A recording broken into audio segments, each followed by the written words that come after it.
ಸ್ನೇಹಿತರೆ, welcome to top exams. ನಾನು ನಿಮ್ಮ ಎಜುಕೇಟರ್ ಸಂಜೀವ್. ಸೊ ಎಕ್ಸಾಮಿಗೆ ಏನು 15 ದಿವಸ ಇದೆ. ಸೊ ಈ 15 ದಿವಸದಲ್ಲಿ ಹೇಗೆ ಓದಬೇಕು ಅನ್ನೋದನ್ನು ನೋಡೋಣ. ಮುಖ್ಯವಾಗಿ ಈ ಒಂದು ಟೈಮಲ್ಲಿ ಬಹಳಷ್ಟು ವಿದ್ಯಾರ್ಥಿಗಳಿಗೆ ಒಂದು ರೀತಿಯಲ್ಲಿ ಎಕ್ಸಾಮ್ ಡೇಟ್ ಹತ್ತಿರ ಬರ್ತಾ ಇರೋದ್ರಿಂದ ಹೆದರಿಕೆ ಆಗ್ತಾ ಇರುತ್ತೆ. ಜೊತೆಗೆ ಕಾನ್ಸೆಪ್ಟ್ಗಳು ಕ್ಲಿಯರ್ ಆಗದೆ ಇರತಕ್ಕಂಥ ಭಯ ಆಗಿರ್ಬೋದು, ಅಥವಾ ಈ ಮಾಡೆಲ್ ಕ್ವಶನ್ ಪೇಪರ್ಸ್ಗಳನ್ನು ನೋಡಿದಾಗ ಕೆಲವೊಂದು ಪ್ರಶ್ನೆಗಳಿಗೆ ಉತ್ತರಿಸೋದಕ್ಕೆ ಸಾಧ್ಯವಾಗದೇ ಇದ್ದು ಆ ಒಂದು ಭಯದಿಂದ ಇನ್ನು ಎಕ್ಸಾಮಿಗೆ ಹತ್ತಿರ ಇರೋದ್ರಿಂದ ಈ ಕಾನ್ಸೆಪ್ಟ್ಗಳನ್ನು ಹೇಗೆ ಕ್ಲಿಯರ್ ಮಾಡಬೇಕು, ಜೊತೆಗೆ ಯಾವುದನ್ನು ಓದಬೇಕು, ಯಾವುದನ್ನು ಓದಬಾರ್ದು, ಇನ್ನು ಈ ರೀತಿ ಹಲವಾರು ಗೊಂದಲಗಳಿಗೆ ಈ ಒಂದು ಸಿಚುವೇಶನಲ್ಲಿ ಸಿಕ್ಕೊಂಡಿರ್ತಾರೆ. ಸೊ ಅದರಿಂದ ಈ ಒಂದು ವಿಡಿಯೋದಿಂದ ನಿಮಗೆ ಹೇಗೆ ಈ ಒಂದು 15 ದಿವಸಗಳು ನೀವು ಯೂಸ್ ಮಾಡ್ಕೋಬೇಕು, ಜೊತೆಗೆ ಪ್ರಾಪರ್ ಆಗಿರ್ತಕ್ಕಂಥ ಒಂದು ಟೈಮ್ ಟೇಬಲನ್ನು ಯೂಸ್ ಮಾಡೋದ್ರಿಂದ ನೀವು ಕಂಪ್ಲೀಟಾಗಿ ಕಾನ್ಸೆಪ್ಟ್ಗಳನ್ನು ಕ್ಲಿಯರ್ ಮಾಡಿಕೊಂಡು ನೀವು 90+ ಮಾರ್ಕ್ಸನ್ನು ಯಾವ ರೀತಿಯಾಗಿ ಪಡಿಬಹುದು ಅನ್ನೋದನ್ನು ನಾನು ನಿಮಗೆ ಈ ಒಂದು ವಿಡಿಯೋದ ಮುಖಾಂತರವಾಗಿ ತಿಳಿಸ್ಕೊಡ್ತಾ ಹೋಗ್ತೀನಿ. ಜೊತೆಗೆ ಇಲ್ಲಿ ನಿಮಗೆ ಯಾವ ರೀತಿಯಾಗಿ ಓದೋದು ಅನ್ನೋದು ಎಷ್ಟು ಮುಖ್ಯನೋ, ಈ 15 ದಿವಸಗಳು ಯಾವುದನ್ನು ಓದಬಾರ್ದು ಅನ್ನೋದು ಕೂಡ ಅಷ್ಟೇ ಮುಖ್ಯ ಆಗಿರುತ್ತೆ. ಅಂದರೆ ಪ್ರತಿಯೊಂದು ಕಾನ್ಸೆಪ್ಟಲ್ಲೂ ಕೂಡ ಒಂದೊಂದು ಅಂಕಗಳು ಇರೋದ್ರಿಂದ ಬಹಳಷ್ಟು ನೀವು ಓದ್ಕೋಬೇಕಾಗಿರ್ತಕ್ಕಂಥ ಟಾಪಿಕಲ್ಲಿ ಇಂಪಾರ್ಟೆಂಟ್ ಯಾವುದು, ಅನ್ವಾಂಟೆಡ್ ಯಾವುದು ಅನ್ನೋದನ್ನು ಕಂಪ್ಲೀಟಾಗಿ ನೀವು ಫಿಗರ್ ಔಟ್ ಮಾಡಿದ್ರಿ ಅಂದರೆ ನೀವು ಈ 15 ದಿವಸಗಳು ಕರೆಕ್ಟಾಗಿ ಓದ್ಬೋದು. ಆಮೇಲೆ ಇಲ್ಲಿ ನೀವು ಪ್ಯಾನಿಕ್ ಆಗೋದ್ರಿಂದ ಅಥವಾ ಹೆದರ್ಕೊಳ್ಳೋದ್ರಿಂದ ನಿಮಗೆ ಕಾನ್ಸೆಪ್ಟ್ಗಳು ಓದ್ಕೊಂಡಿರೋದು ಕೂಡ ಮರೆಯೋದಕ್ಕೆ ಬಹಳಷ್ಟು ಅವಕಾಶಗಳಿರುತ್ತೆ. ಆದ್ದರಿಂದ ನೀವು ಅಚ್ಚುಕಟ್ಟಾಗಿ ಕರೆಕ್ಟಾಗಿ ಈ ಒಂದು ಟೈಮ್ ಟೇಬಲನ್ನು ಮೇಂಟೈನ್ ಮಾಡಿಕೊಂಡು ಇದೇ ಬೇಸಿಸ್ ಮೇಲೆ ನೀವು ಈ 15 ದಿವಸ ಓದಿದ್ರಿ ಅಂದರೆ ನೀವು ಯಾವುದೇ ಒಂದು ಹೆದರಿಕೆ ಇಲ್ಲದೇ ನೀವು ಓದಿದಷ್ಟನ್ನು ಕೂಡ ಅಚ್ಚುಕಟ್ಟಾಗಿ ಎಕ್ಸಾಮಲ್ಲಿ ಪ್ರೆಸೆಂಟ್ ಮಾಡಿ ಬರ್ಬೋದು. ಸೊ ಅದರಿಂದ ಈ ವಿಡಿಯೋದಲ್ಲಿ ನಿಮಗೆ ಇನ್ಫಾರ್ಮೇಟಿವ್ ಆಗಿರ್ಬೋದು, ಜೊತೆಗೆ ಅನ್ವಾಂಟೆಡ್ ಅಂತ ಅನಿಸ್ಬೋದು. ಅನ್ವಾಂಟೆಡ್ ಆಗಿರ್ತಕ್ಕಂಥ ವಿಡಿಯೋ ಆಗಿದ್ದರೆ ನಿಜವಾಗ್ಲೂ ಇದು ನಿಮ್ಗಲ್ಲ ಅಂತ ಅಂದ್ಕೊಳ್ಳಿ. Just leave the platform. If in case ನಿಮಗೆ ಈ 15 ದಿವಸಕ್ಕೆ ನಾನು ಈ ವಿಡಿಯೋದಿಂದ ಏನಾದರೂ ಒಂದು ಇನ್ಫಾರ್ಮೇಷನ್ ಬೆಸ್ಟ್ ಪಡಿಬೋದು ಅನಿಸಿದರೆ you can continue the watch. Okay, so ಈಗೇನು ಮಾಡಿ ಅಂತ ಹೇಳಿದ್ರೆ ಇಲ್ಲಿ 15 ದಿವಸಕ್ಕೆ ಸಂಬಂಧಪಟ್ಟಾಗೆ ಒಂದು ಅಚ್ಚುಕಟ್ಟಾಗಿರ್ತಕ್ಕಂಥ ಟೈಮ್ ಟೇಬಲನ್ನು ನೀವು ರೆಡಿ ಮಾಡ್ಕೋಬೇಕು. ಸೊ ಅದಕ್ಕೆ ನಾನು ನಿಮಗೆ ಕಾನ್ಸೆಪ್ಟನ್ನು ಮೊದಲು ಕ್ಲಿಯರ್ ಮಾಡ್ತಾ ಹೋಗ್ತೀನಿ. ಸೊ ಆ ಒಂದು ನಂತರ ನೀವು 15 ದಿವಸ ಯಾವ ರೀತಿಯಾಗಿ ಓದಬೇಕು ಅಂತ ನೋಡಿ. ಜೊತೆಗೆ ನಾನು ಕೂಡ ನಿಮಗೊಂದು ಮಾಡೆಲ್ ಟೈಮ್ ಟೇಬಲನ್ನು ನೀಡಿರ್ತೀನಿ. ಅದು ನಿಮ್ಮ ಒಂದು ಟೈಮಿಗೆ ಅಡ್ಜಸ್ಟ್ ಮಾಡಿಕೊಂಡು ನೀವು ಇದನ್ನು ಅಗೇನ್ ಫ್ರೇಮ್ ಮಾಡ್ಕೋಬೋದು. ಜೊತೆಗೆ ನೀವು KPSC ನಡೆಸ್ತಕ್ಕಂಥ FDA ಆಗಿರ್ಬೋದು, SDA ಆಗಿರ್ಬೋದು, ಈ ಎರಡೂ ಎಕ್ಸಾಮ್ಸ್ಗಳನ್ನು ನೀವು ಪಾಸ್ ಮಾಡಬೇಕು ಅಂತ ಹೇಳಿದ್ರೆ ಕನ್ನಡದಲ್ಲಿ ಅತಿ ಹೆಚ್ಚು ಅಂಕಗಳನ್ನು ಪಡ್ಕೊಂಡಿರಬೇಕು. ಅರ್ಥಾತ್ ನೀವು 90+ ಮಾಡಿಕೊಂಡ್ರಿ ಅಂತ ಹೇಳಿದ್ರೆ ನಿಮಗೆ ನೆಕ್ಸ್ಟ್ ಪೇಪರಿಗೆ ಅನುಕೂಲ ಆಗುತ್ತೆ. ಯಾಕೆ ಅಂದರೆ ಅಲ್ಲಿ ನಿಮಗೆ ಕನ್ನಡದಲ್ಲಿ ಹೆಚ್ಚು ಮಾರ್ಕ್ಸ್ ಬಂದು GK ಪೇಪರಲ್ಲಿ ಒಂದಿಷ್ಟು ಕಡಿಮೆ ಅಂಕಗಳನ್ನು ತೆಗೆದುಕೊಂಡ್ರೂ ಕೂಡ ನೀವು ಈ ಒಂದು ಎಕ್ಸಾಮಲ್ಲಿ ಪಾಸ್ ಆಗ್ಬೋದು. ಇದಕ್ಕೆ ನೀವು ಓದಲೇಬೇಕಾಗಿರ್ತಕ್ಕಂಥ ಕೆಲವೊಂದಿಷ್ಟು ಕಾನ್ಸೆಪ್ಟ್ಗಳು ಯಾವ್ಯಾವುದಿದ್ದಾವೆ ಅವುಗಳನ್ನು ಕೂಡ ನಾವು ತಿಳ್ಕೊಳ್ತಾ ಹೋಗೋಣ. ಹಾಗೆಯೇ ಇದರಲ್ಲಿ ನೀವು ಯಾವುದನ್ನು ಓದಬಾರ್ದು, ದಟ್ಸ್ ಆಲ್ಸೋ ಇಂಪಾರ್ಟೆಂಟ್ ಆಗಿರುತ್ತೆ. ಯಾಕಂದರೆ ನೀವು ಎಲ್ಲವನ್ನೂ ಕೂಡ ಓದ್ಕೊಂಡು ಕನ್ಫ್ಯೂಷನ್ ಮಾಡಿಕೊಂಡು ಸೊ ಕೆಲವೊಂದು ಸಾರಿ ಇದರಿಂದನೂ ಕೂಡ ಕಾನ್ಸೆಪ್ಟ್ ಕ್ಲಿಯರ್ ಮಾಡೋಕ್ಕಾಗ್ದೇ ಮಾರ್ಕ್ಸನ್ನು ಕಳ್ಕೊಳ್ಳೋದಕ್ಕೆ ಅವಕಾಶ ಇರುತ್ತೆ. ಅದರಿಂದ ಈ ಒಂದು ವಿಷಯವನ್ನು ಕೂಡ ನೀವು ಗಮನದಲ್ಲಿಟ್ಕೋಬೇಕು. ಈ 15 ದಿವಸಗಳು ಯಾವ ವಿಷಯದ ಬಗ್ಗೆನೂ ಕೂಡ ಚಿಂತೆ ಮಾಡೋದಕ್ಕೆ ಹೋಗಬೇಡಿ. ಬೇರೆ ಅವಶ್ಯಕ ಅಥವಾ ಅನವಶ್ಯಕ ಯಾವುದು ವಿಷಯಗಳನ್ನು ತಿಳ್ಕೊಂಡು ಅದರ ಬಗ್ಗೆ ನೀವು ಟೆನ್ಷನ್ ತೊಗೊಳಕ್ಕೆ ಹೋಗಬೇಡಿ. ಈ 15 ದಿವಸ ಅಚ್ಚುಕಟ್ಟಾಗಿ ಓದಿಕೊಳ್ಳೋದ್ ಕಡೆಗೆ ಮಾತ್ರ ನೀವು ಗಮನ ಕೊಡ್ತಾ ಹೋಗಿ. ಓಕೆ, ಸೊ ನೆಕ್ಸ್ಟ್ ಈ 15 ದಿವಸಗಳಿಗೆ ನೀವು ಒಂದು ಟೈಮ್ ಟೇಬಲನ್ನು ನಡೆಸ್ಕೊಂಡ್ರಿ ಅಥವಾ ಮಾಡ್ಕೊಂಡ್ರಿ ಅಂದರೆ ಆ ಒಂದು ದಿವಸಗಳಲ್ಲಿ ಹೇಗೆ ನಾನು ಓದಬೇಕು ಅನ್ನೋ ಒಂದು ಕೆಲಸದ ಕಡೆನೂ ಕೂಡ ನೀವೇನು ಮಾಡಬೇಕು, ಗಮನ ಹರಿಸ್ಬೇಕು. ಅಂದರೆ ಯಾವ ಕೆಲಸ ಎಷ್ಟೊತ್ತು ಮಾಡಬೇಕು, ಜೊತೆಗೆ ಹೇಗೆ ನಾನು ಈ ಒಂದು ಟೈಮ್ ಟೇಬಲ್ಗೆ ಅನುಸಾರವಾಗಿ ಕಾನ್ಸೆಪ್ಟ್ಗಳನ್ನು ಕ್ಲಿಯರ್ ಮಾಡಿಕೊಂಡು ಓದ್ಕೋಬೇಕಾಗತ್ತೆ. ಸೊ ಅದ್ರ ಬಗ್ಗೆ ಈ ಒಂದು ವಿಡಿಯೋದಲ್ಲಿ ನಾನು ನಿಮಗೆ ಪ್ರತಿಯೊಂದನ್ನು ಕೂಡ ತಿಳಿಸ್ತಾ ಹೋಗ್ತೀನಿ. ಇಲ್ಲಿ ನಮಗೆ ಬೇಸಿಕಲಿ ಕನ್ನಡದಲ್ಲಿ ನಾವು ಸ್ಟಡಿ ಮಾಡಬೇಕಿದ್ರೆ 3 ಸೆಕ್ಷನನ್ನು ಕಂಪ್ಲೀಟಾಗಿ ನಾವು ಸ್ಟಡಿ ಮಾಡಲೇಬೇಕು. ಮೊದಲನೇ ಸೆಕ್ಷನ್ ಅಂತ ಹೇಳಿದ್ರೆ ವ್ಯಾಕರಣ ಭಾಗ. ಇದು ನಿಮಗೆ ಮ್ಯಾಕ್ಸಿಮಮ್ ಮಾರ್ಕ್ಸನ್ನು ಕವರ್ ಮಾಡ್ತಕ್ಕಂಥ ಜಾಗ ಆಗಿರುತ್ತೆ. ಇಲ್ಲಿ ನಿಮಗೆ ಒಟ್ಟು 65 ಅಂಕಗಳಿಗೆ ಈ ಒಂದು ಪೇಪರಲ್ಲಿ ನಿಮಗೆ ಇರ್ತಕ್ಕಂಥ ಕ್ವಶನ್ಸ್ಗಳಿರ್ತವೆ. It might be change in 2021, ಇದು ಸಾಧ್ಯತೆ ಇದೆ. ಯಾಕೆಂದರೆ ಇದು ನಾವು ನಿಮಗೆ ಕೊಡ್ತಾ ಇರ್ತಕ್ಕಂಥದ್ದು 2019ರ ಒಂದು ಪೇಪರ್ ಏನಿತ್ತೋ ಸೊ ಅದಕ್ಕೆ ಸಂಬಂಧಪಟ್ಟಿರ್ತಕ್ಕಂಥ ಒಂದು ಪೇಪರ್ನ ಒಂದು ಸ್ಟ್ರಕ್ಚರ್ ಆಗಿದೆ. ಸೊ 2021ರಲ್ಲಿ ನಡೀತಕ್ಕಂಥ FDA ಎಕ್ಸಾಮಲ್ಲಿ ಲಿಟಲ್ ಬಿಟ್ ಚೇಂಜಸ್ ಆಗಿರ್ಬೋದು. ಸೊ ಅದ್ರ ಬಗ್ಗೆ ನೀವು ವರಿ ಮಾಡಬೇಡಿ. ಹಾಗೆಯೇ ನಿಮಗೆ 1 ಅಥವಾ 2 ಪ್ರಶ್ನೆಗಳು ನಿಮಗೆ ಎಕ್ಸ್ಪೆಕ್ಟೆಡ್ ಕೂಡ ಇರಲ್ಲ, ಆ ಥರದ ಪ್ರಶ್ನೆಗಳು ಕೂಡ ಇರ್ತವೆ. ಸೊ ಅದಕ್ಕೆ ನಾವು ಬಾದರ್ ಮಾಡೋ ಅವಶ್ಯಕತೆ ಇಲ್ಲ. ಆದರೆ ಇರ್ತಕ್ಕಂಥ 100% ಗ್ಯಾರಂಟಿ ಟಾಪಿಕ್ಗಳೇನಿದ್ದಾವೆ ಅವುಗಳಲ್ಲಿ ನಾವು ಮಾರ್ಕ್ಸ್ ತಗೊಳ್ಳೇಬೇಕು. ಅದಕ್ಕೆ ಈ 15 ದಿವಸನ ನಾವು ಕರೆಕ್ಟಾಗಿ ಓದಲೇಬೇಕು. ಭಾಷಾಭ್ಯಾಸದಲ್ಲಿ ನಮಗೆ ಕೇಳ್ತಕ್ಕಂಥ ಪ್ರಶ್ನೆಗಳ ಸಂಖ್ಯೆ 18, ಹಾಗೆ ಸಾಹಿತ್ಯದಲ್ಲಿ ಕೇಳ್ತಕ್ಕಂಥ ಪ್ರಶ್ನೆಗಳ ಸಂಖ್ಯೆ 17. ಸೊ ಒಟ್ಟಾಗಿ ನಮಗೆ 100 ಅಂಕಗಳ ಒಂದು ಪ್ರಶ್ನೆಗಳನ್ನು ಇದರಲ್ಲಿ ಕೇಳಲಾಗುತ್ತೆ. ಸೊ ಇಲ್ಲಿ ನಿಮಗೆ ಯಾವ ರೀತಿಯಾಗಿ ಸ್ಟಡಿ ಮಾಡಬೇಕು, ಎಷ್ಟೆಷ್ಟು ಮಾರ್ಕ್ಸ್ ಅಂತ ಗೊತ್ತಾಯಿತು. ಈಗ ಯಾವ್ಯಾವುದನ್ನು ಹೇಗೆ ಸ್ಟಡಿ ಮಾಡಬೇಕು, ಟಾಪಿಕ್ಗಳನ್ನು ನೀವು ಹೇಗೆ ಕ್ಲಿಯರ್ ಮಾಡಬೇಕು ಅಂತ ನೋಡಿ. ಇಲ್ಲಿ ಮೊದಲನೇದಾಗಿ ಇರ್ತಕ್ಕಂಥದ್ದು ಸಮನಾರ್ಥಕ ಪದಗಳ ಮೇಲೆ ಇರ್ತಕ್ಕಂಥ ಪ್ರಶ್ನೆಗಳು. ಸಮನಾರ್ಥಕ ಪದಗಳಿಗೆ ನಿಮಗೆ 9 ಅಂಕಗಳ ಒಂದು ಪ್ರಶ್ನೆಗಳನ್ನು ಕೇಳಲಾಗುತ್ತೆ. ಸೊ ಇಲ್ಲಿ ಸಮನಾರ್ಥಕ ಪದಗಳ ಮೇಲೆ 9 ಅಂಕಗಳ ಪ್ರಶ್ನೆಯನ್ನು ಕೇಳಲಾಗುತ್ತೆ ಅಂತ ಹೇಳಿದ್ರೆ ಇದಕ್ಕೆ ನೀವು ಓದಬೇಕಾಗಿರ್ತಕ್ಕಂಥ ಸೋರ್ಸ್ ಅಂತ ಹೇಳಿದರೆ ಈ 15 ದಿವಸನೇ ಅಂತ ಅಂದ್ಕೊಳ್ಳಿ. ಈ 15 ದಿವಸದಲ್ಲೇ ನೀವು ಓದೋದಕ್ಕೆ ಹೇಗೆ ಪ್ಲ್ಯಾನ್ ಬೇಕೋ ಆ ರೀತಿ ನಾನು ನಿಮಗೆ ಹೇಳ್ತಾ ಹೋಗ್ತೀನಿ. ಇದಕ್ಕೆ ನೀವು ಗೌರ್ಮೆಂಟ್ ಟೆಕ್ಸ್ಟ್ ಬುಕ್ಕನ್ನು ಓದಿ ಫಸ್ಟು. ಸೊ ಇದರ ಮೇಲೆ ನಿಮಗೆ ರತ್ನಕೋಶ ಓದೋದಕ್ಕೆ ಸಾಧ್ಯ ಆಗುತ್ತೆ ಅಂದರೆ ಅಲ್ಲಲ್ಲಿ ನೀವು ರತ್ನಕೋಶವನ್ನು ಯೂಸ್ ಮಾಡಿಕೊಂಡು ಏನು ಮಾಡ್ಬೋದು, ಓದ್ಬೋದು. ಹಾಗಂತ ಹೇಳಿಬಿಟ್ಟು ನಿಮಗೆ ಸ್ಪೆಸಿಫಿಕ್ ಆಗಿ ಈಗ ನೀವು ರತ್ನಕೋಶವನ್ನೇ ಓದೋದಕ್ಕೆ ಹೋಗಬೇಡಿ. ಯಾಕೆ ಅಂತ ಹೇಳಿದ್ರೆ ಈ ಒಂದು ಶಾರ್ಟ್ ಟೈಮಲ್ಲಿ ಇದನ್ನು ಕವರ್ ಮಾಡೋದು ಕಷ್ಟ ಸಾಧ್ಯ ಆಗಿರುತ್ತೆ. ಅದರಿಂದ ನೀವು ಗೌರ್ಮೆಂಟ್ ಟೆಕ್ಸ್ಟ್ ಬುಕ್ಕನ್ನೇ ಓದ್ಕೊಂಡು ಇದನ್ನು ಕಂಪ್ಲೀಟಾಗಿ ಫಿನಿಷ್ ಮಾಡ್ಬೋದು. ನೀವು ಗೌರ್ಮೆಂಟ್ ಟೆಕ್ಸ್ಟ್ ಬುಕ್ಕನ್ನು ಓದೋದ್ರಿಂದ ನೀವು ಮ್ಯಾಕ್ಸಿಮಮ್ ಅಂತ ಹೇಳಿದ್ರು ಕೂಡ 7 ಮಾರ್ಕ್ಸ್ ಅಂತೂ ಕೂಡ ಮಿನಿಮಮ್ ತಕ್ಕೋಬೋದು. ಮ್ಯಾಕ್ಸಿಮಮ್ ನಿಮ್ಮ ಲಕ್ಕಿತ್ತು ಅಂತ ಹೇಳಿದ್ರೆ 9ಕ್ಕೆ 9 ಕೂಡ ಇದರಲ್ಲಿ ಗಳಿಸ್ಬೋದು. ಆದರೆ 2 ಮಾರ್ಕ್ಸಿಗೋಸ್ಕರ ನೀವು ಇಲ್ಲೇ ಜಾಸ್ತಿ ಟೈಮ್ ಕಳೆದ್ರಿ ಅಂತ ಹೇಳಿದ್ರೆ ಹಾಗಂತ ಹೇಳ್ಬಿಟ್ಟು 2 ಮಾರ್ಕ್ಸ್ ತುಂಬ ಕಡಿಮೆ ಅಲ್ಲ. ಆದರೆ 2 ಮಾರ್ಕ್ಸ್ ಅನ್ನೋದಕ್ಕಿಂತ 1 ಮಾರ್ಕ್ಸ್ ಕೂಡ ತುಂಬಾ ಎಕ್ಸಾಮಲ್ಲಿ ಇಂಪಾರ್ಟೆಂಟ್ ಆಗಿರುತ್ತೆ. ಆದರೆ ನೀವು ಇಲ್ಲಿ ಜಾಸ್ತಿ ಟೈಮನ್ನು ಏನಾದರೂ ಕಳೆದ್ರಿ ಅಂತ ಹೇಳಿದ್ರೆ ನಿಮಗೆ ಬೇರೆ ಸೆಕ್ಷನ್ಸ್ಗಳಲ್ಲಿ ಮಾರ್ಕ್ಸನ್ನು ಕಳ್ಕೊಳ್ಳೋದು ಮೋರ್ ಎವರ್ ಹಾಗೇ ಇರುತ್ತೆ. ಅದರಿಂದ ಇಲ್ಲಿ ನೀವು ಜಾಸ್ತಿ ಟೈಮನ್ನು ಕೊಡೋಕ್ಕೆ ಹೋಗಬೇಡಿ. ಆದರೆ ಗೌರ್ಮೆಂಟ್ ಟೆಕ್ಸ್ಟ್ ಬುಕ್ಕನ್ನು ಮಿಸ್ ಮಾಡ್ದೇ ಓದ್ ಕಂಪ್ಲೀಟಾಗಿ ಕ್ಲಿಯರ್ ಮಾಡಿ. ನೆಕ್ಸ್ಟ್ ಒಂದು ಸೆಕ್ಷನ್ ಅಂತ ಹೇಳಿದರೆ ವಿರುದ್ಧಾರ್ಥಕ ಪದಗಳು. ವಿರುದ್ಧಾರ್ಥಕ ಪದದಲ್ಲಿ ನಿಮಗೆ ಮ್ಯಾಕ್ಸಿಮಮ್ ಆಗಿ ಮಾರ್ಕ್ಸ್ ಕೇಳೋದಂತ ಹೇಳಿದ್ರೆ 9 ಮಾರ್ಕ್ಸ್ ಎಗೇನ್ ಕೇಳ್ತಾರೆ. ಅದರಲ್ಲಿ 9 ಮಾರ್ಕ್ಸಲ್ಲಿ ನಿಮಗೆ 8 ಮಾರ್ಕ್ಸ್ ನಿಮಗೆ ನೇರವಾಗಿರುತ್ತೆ. 1 ಮಾರ್ಕ್ಸ್ ಏನಾಗಿರುತ್ತೆ ಅಂತ ಹೇಳಿದ್ರೆ ಪೇಪರ್ನಲ್ಲೇ ಕೇಳಲಾಗತ್ತೆ. ಆದರೆ ಅದನ್ನು ಒಂದು ಸ್ವಲ್ಪ ವೇರಿಯೇಟ್ ಮಾಡಿ ಕೇಳಲಾಗತ್ತೆ. ಸೊ ಅದರಿಂದ ಈ 1 ಮಾರ್ಕ್ಸಿಗೆ ನೀವೇನು ಮಾಡ್ಬೋದು, ಸೈಡಲ್ಲಿ ಇಟ್ಕೊಂಡ್ರು ಕೂಡ 8 ಮಾರ್ಕ್ಸಿಗೆ 8 ಮಾರ್ಕ್ಸನ್ನು ತಕ್ಕೋಬೇಕು. ಹಾಗೆ ಇಲ್ಲಿ 8 ಮಾರ್ಕ್ಸಿಗೆ 8 ಮಾರ್ಕ್ಸು ನೀವು ಕೂಡ ಕನ್ಫರ್ಮ್ ಆಗಿ ವರ್ಕ್ ಮಾಡಲೇಬೇಕು ಅಂತ ಹೇಳಿದ್ರೆ ನೀವು ಬೇಸಿಕಲಿ ಮೊದಲು ಹೋಗಬೇಕಾಗಿರ್ತಕ್ಕಂಥದ್ದು ಎಗೇನ್ ಗೌರ್ಮೆಂಟ್ ಟೆಕ್ಸ್ಟ್ ಬುಕ್ ಜೊತೆಗೆ ನಿಮ್ಮ ಹತ್ರ ಏನಾದ್ರೂ ಕೂಡ ಬೇರೆ ಬೇರೆ ಮೆಟೀರಿಯಲ್ಸ್ಗಳು ಇತ್ತು ಅಂತ ಹೇಳಿದ್ರೆ ಅವುಗಳನ್ನು ಏನು ಮಾಡಿ ಅಂತ ಹೇಳಿದ್ರೆ ಒಂದು ಕಡೆ ಕಲೆಕ್ಟ್ ಮಾಡಿಕೊಂಡು ಎಲ್ಲವನ್ನು ಕೂಡ ವಿರುದ್ಧಾರ್ಥಕ ಪದಗಳನ್ನು ಸ್ಟಡಿ ಮಾಡಿ. ಇಲ್ಲಿ ನಿಮಗೆ ಬೇರೆ ಬೇರೆ ಟೆಕ್ಸ್ಟ್ ಬುಕ್ಕಲ್ಲಿ ಇರ್ತಕ್ಕಂಥ ಒಂದಿಷ್ಟು ಸೋರ್ಸನ್ನು ಕಲೆಕ್ಟ್ ಮಾಡಿ ಜೊತೆಗೆ ಉಪಸರ್ಗಗಳನ್ನು ಯಾವ ರೀತಿಯಾಗಿ ಬಳಸ್ಕೊಂಡು ನಾವು ವಿರುದ್ಧಾರ್ಥಕ ಪದಗಳನ್ನು ಮಾಡಬೇಕು ಅನ್ನೋದನ್ನು ಕೂಡ ತಿಳ್ಕೊಬೇಕು. ಅಲ್ಲಿ ಉಪಸರ್ಗಗಳು ಏನು ಮಾಡುತ್ತವೆ ನಿಮಗೆ ಅಂತ ಹೇಳಿದ್ರೆ ನಿಮಗೆ ವಿರುದ್ಧಾರ್ಥಕ ಪದಗಳನ್ನು ಅಥವಾ ವಿರುದ್ಧ ಅರ್ಥವನ್ನು ಹೊಂದತಕ್ಕಂಥ ಪದಗಳನ್ನು ರೆಡಿ ಮಾಡೋದಕ್ಕೆ ಹೆಲ್ಪ್ ಮಾಡ್ತವೆ. ಎಲ್ಲ ಒಂದು ಉಪಸರ್ಗಗಳನ್ನು ಕಲ್ತ್ಕೊಂಡು ಇದರ ಮೇಲೆ ಪ್ರಾಕ್ಟೀಸ್ ಮಾಡಿ. ಹಾಗೆಯೇ ನಿಮಗೆ ಸ್ಪೆಸಿಫಿಕ್ ಆಗಿರ್ತಕ್ಕಂಥ ವೀಡಿಯೋಸ್ಗಳು ಮಾಡ್ತೀನಿ ಅಂತ ಹೇಳಿದೆ. ಅಂದರೆ 15 ದಿವಸದಲ್ಲಿ ನಿಮಗೆ ಸ್ಪೆಸಿಫಿಕ್ ಆಗಿ ಕಂಟೆಂಟ್ ಓರಿಯೆಂಟೆಡ್ ಆಗಿ ಮಾಡ್ತೀನಿ ಅಂತ ಹೇಳಿದ್ವಿ. ಇಲ್ಲಿ ನಿಮಗೆ ನಾನು ನಿಮಗೆ ಹೇಳಬೇಕಾದ್ರೆ ಈಗ ಆಲ್ರೆಡಿ ನಿಮಗೆ ಸಮನಾರ್ಥಕ ಪದಗಳನ್ನು ಹೇಗೆ ಓದಬೇಕು ಅಂತ ಹೇಳಿದ್ರಿ ಆಲ್ರೆಡಿ ನಿಮಗೆ ವಿಡಿಯೋ ಮಾಡಿ ಕೊಟ್ಟಿದ್ದೀನಿ. ಅದು ಸ್ಪೆಸಿಫಿಕ್ ಆಗಿ ಸಮನಾರ್ಥಕ ಪದಕ್ಕೆ ಸಂಬಂಧಪಟ್ಟಿರ್ತಕ್ಕಂಥ ವಿಡಿಯೋ. ಆ ಥರದ ವೀಡಿಯೋಸ್ಗಳನ್ನು ನಿಮಗೆ ಇನ್ನು ಉಳಿದಿರತಕ್ಕಂಥ ಟಾಪಿಕ್ಗಳ ಮೇಲೆ ಕೊಡ್ತಾ ಹೋಗ್ತೀನಿ. ಓಕೆ, ಇದರಲ್ಲಿ ನಿಮಗೆ ಸಮ್ ಆಫ್ ಕ್ವಶನ್ಸ್ಗಳನ್ನು ತೊಗೊಳ್ತೀನಿ, ಸಮ್ ಆಫ್ ಆ್ಯಕ್ಟಿವಿಟೀಸ್ಗಳನ್ನು ತೊಗೊಂಡು ಇದರಲ್ಲಿ ನಿಮಗೆ ವೀಡಿಯೋಸ್ಗಳಲ್ಲಿ ನಿಮ್ಗೆ ಹೇಳ್ತಾ ಹೋಗ್ತೀನಿ. ಅದರಿಂದ ನಿಮಗೆ ಎಷ್ಟು ಸಾಧ್ಯ ಆಗುತ್ತೋ ಅಷ್ಟನ್ನು ಯೂಸ್ ಮಾಡ್ಕೊಳ್ಳಿ. ನೆಕ್ಸ್ಟ್ ಬಂದುಬಿಟ್ಟು ನುಡಿಗಟ್ಟುಗಳಿಗೆ ಸಂಬಂಧಪಟ್ಟ ಹಾಗೆ ನುಡಿಗಟ್ಟುಗಳಿಗೆ ನಿಮಗೆ ಒಟ್ಟು 5 ಅಂಕಗಳ ಪ್ರಶ್ನೆಯನ್ನು ಕೇಳಲಾಗುತ್ತೆ. ಸೊ ಈ 5 ಅಂಕಗಳಿಗೆ 5 ಅಂಕಗಳನ್ನು ಪಡ್ಕೋಬೇಕು ಅಂತ ಹೇಳಿದ್ರೆ ನೀವು ಮಿನಿಮಮ್ ಅಂದ್ರೂ ಕೂಡ ಒಂದು 650 ಅಷ್ಟು ಅಂದರೆ 630 ಈಗ ನಾವು ಆಲ್ರೆಡಿ ನೀಡಿದ್ವಿ. ಇದರ ಜೊತೆಗೆ 650 ಅಷ್ಟು ನೀವೇನಾದ್ರೂ ಕೂಡ ಕಲ್ತ್ಕೊಂಡ್ರಿ ಅಂತ ಹೇಳಿದ್ರೆ ಇಲ್ಲಿ ನಿಮಗೆ ಎಲ್ಲೆಲ್ಲಿಂದ ಕಲ್ತ್ಕೊಳ್ಳೋದಕ್ಕೆ ಸಾಧ್ಯ ಆಗುತ್ತೋ ಅಲ್ಲಿಂದ ಕಲ್ತ್ಕೋಬೋದು. ಇದರ ಜೊತೆಗೆ ನೀವು ಗೌರ್ಮೆಂಟ್ ಟೆಕ್ಸ್ಟ್ ಬುಕ್ಕಲ್ಲಿ ಇರ್ತಕ್ಕಂಥ ನುಡಿಗಟ್ಟುಗಳನ್ನು ಯೂಸ್ ಮಾಡ್ಕೊಳ್ಳಿ. ಜೊತೆಗೆ ಇಲ್ಲಿ ನಿಮಗೆ ರತ್ನಕೋಶದಲ್ಲೂ ಕೂಡ ಹಿಂಭಾಗದಲ್ಲಿ ಈ ಒಂದು ನುಡಿಗಟ್ಟುಗಳನ್ನು ನೀಡಲಾಗಿದೆ, ಅವುಗಳನ್ನು ಯೂಸ್ ಮಾಡ್ಕೊಳ್ಳಿ. ಬೇರೆ ಬೇರೆ ಗುಡ್ ಆಥರ್ಸ್ಗಳ ಬುಕ್ಕನ್ನು ಯೂಸ್ ಮಾಡಿಕೊಂಡು ಅವ್ರು ಕೊಟ್ಟಿರ್ತಕ್ಕಂಥ ನುಡಿಗಟ್ಟುಗಳನ್ನು ಯೂಸ್ ಮಾಡ್ಕೊಳ್ಳಿ. ಸೊ ಇದರಿಂದ ನಿಮಗೆ ಮ್ಯಾಕ್ಸಿಮಮ್ ನುಡಿಗಟ್ಟುಗಳು ಕಲೆಕ್ಟ್ ಆಗ್ತವೆ. ಇದರಿಂದ ನಿಮಗೆ 5ಕ್ಕೆ 5 ಅಂಕಗಳನ್ನು ಗಳಿಸ್ಕೊಳ್ಳೋದಕ್ಕೆ ಹೆಲ್ಪ್ಫುಲ್ ಆಗಿರುತ್ತೆ. ಜೊತೆಗೆ ಇಲ್ಲಿ ನೀವು ಯಾವುದೇ ಕಾರಣಕ್ಕೂ ಕೂಡ ಪ್ಯಾನಿಕ್ ಆಗಿ ಕಲ್ತ್ರೆ ಮರ್ತೋಗುತ್ತಾ ಏನು ಎತ್ತ ಅಂತ ಅಂದ್ಕೋಬೇಡಿ.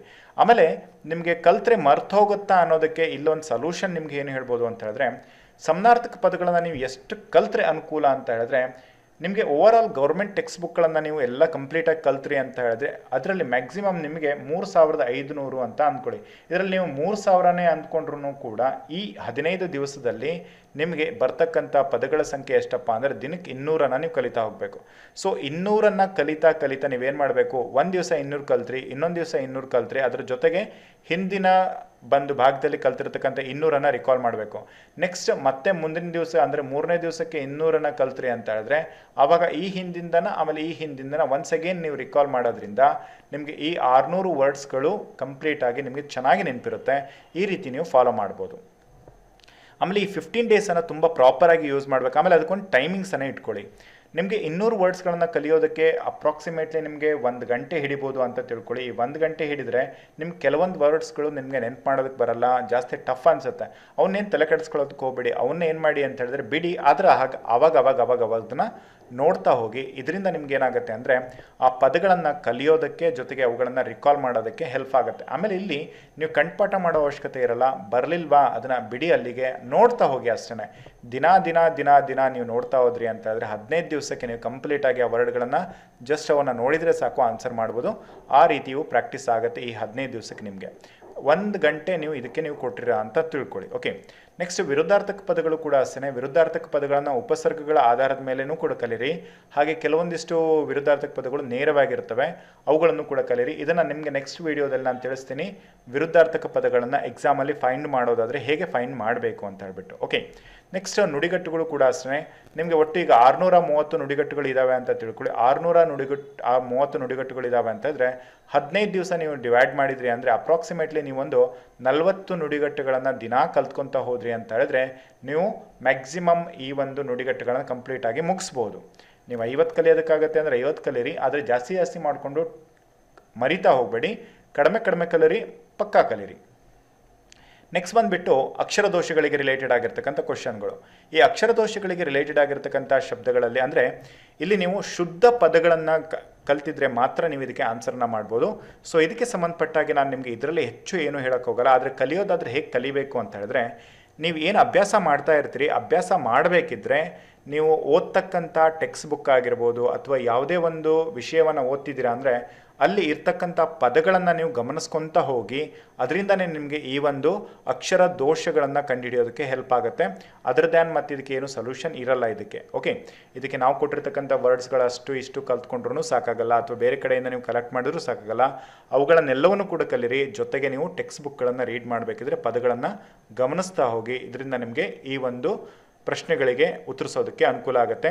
ಸೊ ಇಲ್ಲಿ ನಿಮಗೆ ಅಕ್ಷರ ದೋಷಕ್ಕೆ ಸಂಬಂಧಪಟ್ಟ ಹಾಗೆ ಏನಿಲ್ಲ ಅಂದ್ರೂ ಕೂಡ ನಿಮಗೆ 5 ರಿಂದ 6 ಅಂಕದ ಪ್ರಶ್ನೆಗಳನ್ನು ಕೇಳಲಾಗುತ್ತೆ.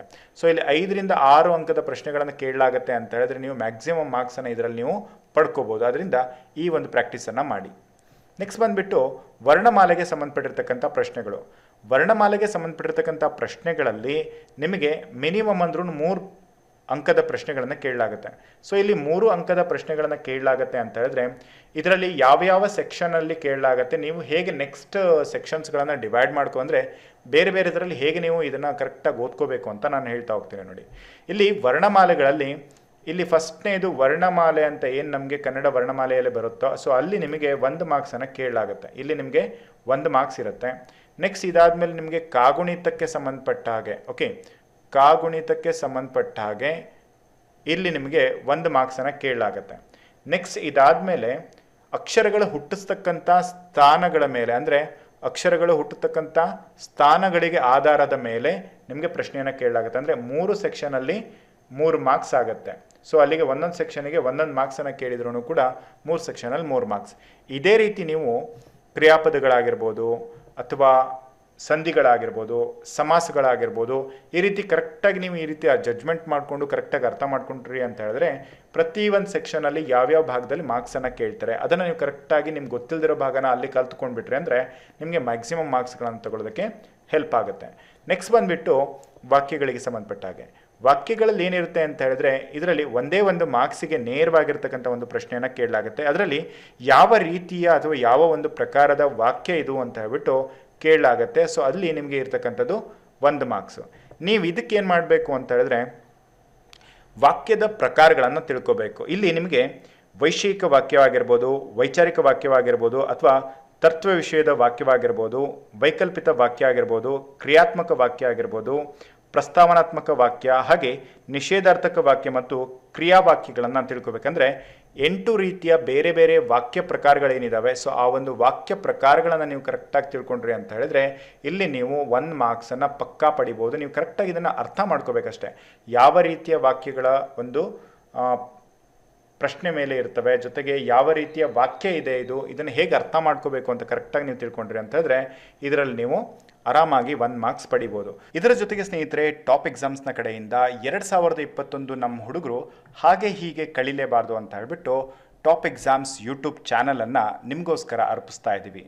ಸೊ ಇಲ್ಲಿ ಈ ಒಂದು ವರ್ಷವನ್ನು ನಾವು ಸ್ಟಾರ್ಟ್ ಮಾಡಬೇಕಿದ್ರೆ ಕಂಪ್ಲೀಟಾಗಿ ಚಾಲೆಂಜಿಂಗ್ ಆಗಿ ಸ್ಟಾರ್ಟ್ ಮಾಡಬೇಕು. ಜೊತೆಗೆ ಈ ಬಿಗಿನಿಂಗ್ ಹೇಗಿರಬೇಕು ಅಂತ ಹೇಳಿದ್ರೆ ಈ ವರ್ಷ ಯಾವುದೇ ಕಾರಣಕ್ಕೂ ಸಕ್ಸಸ್ಸನ್ನು ಮಿಸ್ ಮಾಡ್ಕೊಳ್ಳದ ಹಾಗೆ ಈ ಒಂದು ವರ್ಷವನ್ನು ನಾವು ಉಪಯೋಗಿಸ್ಕೊಳ್ಳೇಬೇಕು ಅಂತ ಹೇಳ್ಬಿಟ್ಟು ನನಗೂ ಒಂದು ಚಾಲೆಂಜ್ ಇಟ್ಕೊಂಡಿದ್ದೀನಿ, ಜೊತೆಗೆ ನಿಮಗೂ ಒಂದು ಚಾಲೆಂಜನ್ನು ಕೊಡ್ತಾ ಇದ್ದೀನಿ. ಸೊ ಇಲ್ಲಿ 15 days 15 ವೀಡಿಯೋಸ್ ಚಾಲೆಂಜನ್ನು ನನಗೋಸ್ಕರ ಇಟ್ಕೊಂಡಿದ್ದೀನಿ. ಸೊ ಇಲ್ಲಿ ನಮಗೆ ಕಂಟಿನ್ಯೂಸ್ ಆಗಿ ವೀಡಿಯೋಸ್ಗಳನ್ನು ಪೋಸ್ಟ್ ಮಾಡೋದಕ್ಕೆ ಸಾಧ್ಯವಾಗ್ತಿರಲಿಲ್ಲ. ಆದರೆ ಈ 15 ದಿವಸಗಳು ಏನಿದೆ ಇಲ್ಲಿ ನಿಮಗೆ ಕಂಟಿನ್ಯೂಸ್ ಆಗಿ 15 ವೀಡಿಯೋಸ್ಗಳನ್ನು ಸ್ಪೆಸಿಫಿಕ್ ಆಗಿ ಕನ್ನಡ ವೀಡಿಯೋಸ್ಗಳು ಅಥವಾ ಈ ಒಂದು ಕನ್ನಡ ಕಾನ್ಸೆಪ್ಟ್ಗಳಿಗೆ ರಿಲೇಟೆಡ್ ಆಗಿ ಇರುತ್ತವೆ. ಸೊ ಈ ಒಂದು ಕಾನ್ಸೆಪ್ಟ್ಗಳು ನಿಮ್ಮ ಒಂದು ಅಭಿಪ್ರಾಯದ ಮೇರೆಗೆ ಹಾಗೆ ನಿಮ್ಮ ರಿಕ್ವೈರ್ಮೆಂಟ್ನ ಬೇಸಿಸ್ ಮೇಲೆ ಈ ವಿಡಿಯೋಸ್ಗಳನ್ನು ಕ್ರಿಯೇಟ್ ಮಾಡ್ತಾ ಇದ್ದೀವಿ.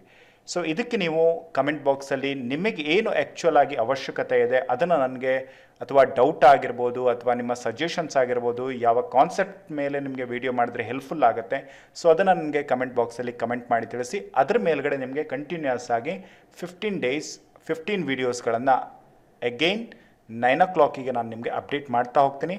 ಸೊ ಇದು ಫಸ್ಟ್ ಚಾಲೆಂಜ್. ಇದನ್ನು ನಾವು 15 days ಕಂಪ್ಲೀಟಾಗಿ ಫಿನಿಷ್ ಮಾಡಲೇಬೇಕು ಅಂತ ಹೇಳಿ. ಸೊ ಎರಡನೇ ಚಾಲೆಂಜ್ ಅಂತ ಹೇಳಿದರೆ 1 day 1000 ಸಬ್ಸ್ಕ್ರೈಬರ್ಸ್. ಈ ಒಂದು ಚಾಲೆಂಜನ್ನು 100% ನನ್ನ ಗ್ಯಾರಂಟಿ ಇದೆ. ನಮ್ಮ ಹುಡುಗರ ಒಂದು ಸಪೋರ್ಟಿಂದ ವಿತಿನ್ 24 hours ಒಳಗಾಗಿ ಈ ಒಂದು ಚಾಲೆಂಜನ್ನು ಕಂಪ್ಲೀಟಾಗಿ ಫಿನಿಷ್ ಮಾಡೇ ಮಾಡ್ತೀವಿ ಅನ್ನೋದು. ಸೊ ಐ ಹೋಪ್ ನಿಮಗೆ ಈ ಒಂದು ವಿಡಿಯೋದಲ್ಲಿ ಈ ಒಂದು ಚಾಲೆಂಜ್ ಫಸ್ಟ್ ಟೈಮ್ ಆಗಿರುತ್ತೆ. ಸೊ ಇಲ್ಲಿ ನೀವು ಮಾಡಬೇಕಾಗಿರೋದಿಷ್ಟೇ, ಕೆಳಗಡೆ ಕಾಣಿಸ್ತಾ ಇರ್ತಕ್ಕಂಥ ಸಬ್ಸ್ಕ್ರೈಬ್ ಬಟನ್ನ ಮೇಲೆ ಕ್ಲಿಕ್ ಮಾಡಿಕೊಂಡು ಸಬ್ಸ್ಕ್ರೈಬ್ ಆಗಿ, ಜೊತೆಗೆ ಪ್ರತಿ ಸಾರಿ ನೋಟಿಫಿಕೇಷನ್ನ ಪಡ್ಕೊಳ್ಳೋದಕ್ಕೆ ಬೆಲ್ ಐಕನ್ನ ಮೇಲೆ ಕ್ಲಿಕ್ ಮಾಡೋದ್ರ ಮೂಲಕ ನೋಟಿಫಿಕೇಷನ್ನು ಕೂಡ ಪಡಿಬೋದು. ಇದರ ಜೊತೆಗೆ ನಿಮ್ಮ ಸ್ನೇಹಿತರಿಗೂ ಕೂಡ ಸಾಧ್ಯವಾದಷ್ಟು ಶೇರ್ ಮಾಡಿ. ವಿತಿನ್ 24 hours ಒಳಗಾಗಿ 1000 ಸಬ್ಸ್ಕ್ರೈಬರ್ಸನ್ನು 100% ರೀಚ್ ಮಾಡಲೇಬೇಕು. ಖಂಡಿತವಾಗ್ಲೂ ಮಾಡೇ ಮಾಡ್ತೀವಿ. ಈ ಚಾಲೆಂಜ್ಗೆ ಯಾರೆಲ್ಲ ಸಪೋರ್ಟ್ ಮಾಡಬೇಕು ಅಂತ ಇದ್ದೀರಾ, ನೀವು ನಿಮ್ಮ ಸ್ನೇಹಿತರಿಗೆ ಸಾಧ್ಯವಾದಷ್ಟು ಈ ವಿಡಿಯೋಸ್ಗಳನ್ನು ಶೇರ್ ಮಾಡಿ. ಇದರಿಂದ ಎಲ್ರಿಗೂ ಕೂಡ ರೀಚ್ ಆಗೋದಕ್ಕೆ ಸಾಧ್ಯ. ವಿತಿನ್ 24 hours ನಾವು ಈ ಒಂದು ಅಚೀವ್ ಮಾಡೋದಕ್ಕೆ ಖಂಡಿತವಾಗ್ಲೂ ಸಾಧ್ಯ ಆಗುತ್ತೆ. ಈ 15 ದಿವಸದಲ್ಲಿ ನಮ್ಮ ಹುಡುಗರು ಈ ಒಂದು ಕಂಪ್ಲೀಟ್ ಸಿಲೆಬಸ್ಸನ್ನು ಕವರ್ ಮಾಡಿಕೊಂಡು ಸಾಧ್ಯ ಆಗಲ್ಲ ಅಂತ ಹೇಳಿಬಿಟ್ಟು, ಅಥವಾ ಈ ಒಂದು 15 ದಿವಸನ ಹೇಗೆ ನಾನು ಸ್ಟಡಿ ಮಾಡಬೇಕು, ಅಥವಾ ನನ್ನ ಹತ್ರ ಆಗಲ್ವೇನೋ FDA ಮಾಡೋಕ್ಕೆ ಅಂತ ಹೇಳ್ಬಿಟ್ಟು ಅಂದ್ಕೊಂಡ್ರೆ ಈ ಒಂದು ಕ್ವಾಟನ್ನು ನೆನ್ಪು ಮಾಡ್ಕೊಳ್ಳಿ. ಯಾಕೆಂದರೆ ಇಲ್ಲಿ ಇಂಪಾಸಿಬಲ್ ಅಂತಕ್ಕಂಥದ್ದು ಸಾಧ್ಯ ಇಲ್ಲ ಅಂತಕ್ಕಂಥ ತೋರಿಸಿದ್ರೆ ಪಾಸಿಬಲನ್ನು ಹೇಗೆ ನಾವು ಮಾಡ್ಕೋಬೇಕು, ಜಸ್ಟ್ ಈ ಒಂದು ಕ್ವಾಟನ್ನು ಅರ್ಥ ಮಾಡಿಕೊಂಡ್ರೆ ಸಾಕು. Impossible is just an opinion, if you change your opinion everything is possible. ಅಂದರೆ ನಾವು ನಮ್ಮ ಒಂದು ಅಭಿಪ್ರಾಯವನ್ನು ಚೇಂಜ್ ಮಾಡ್ಕೊಂಡ್ವಿ ಅಂತ ಹೇಳಿದ್ರೆ ಯಾರು ಏನು ಹೇಳ್ಕೊಂಡ್ರೂ ಕೂಡ ಪರವಾಗಿಲ್ಲ, ನಮ್ಮ ಹತ್ರ ಅದು ಸಾಧ್ಯ ಆಗುತ್ತೆ. ಸೊ ಅಷ್ಟನ್ನು ಮಾತ್ರ ನಮ್ಮ ಕಡೆ ಆಗುವಂಥದ್ದು.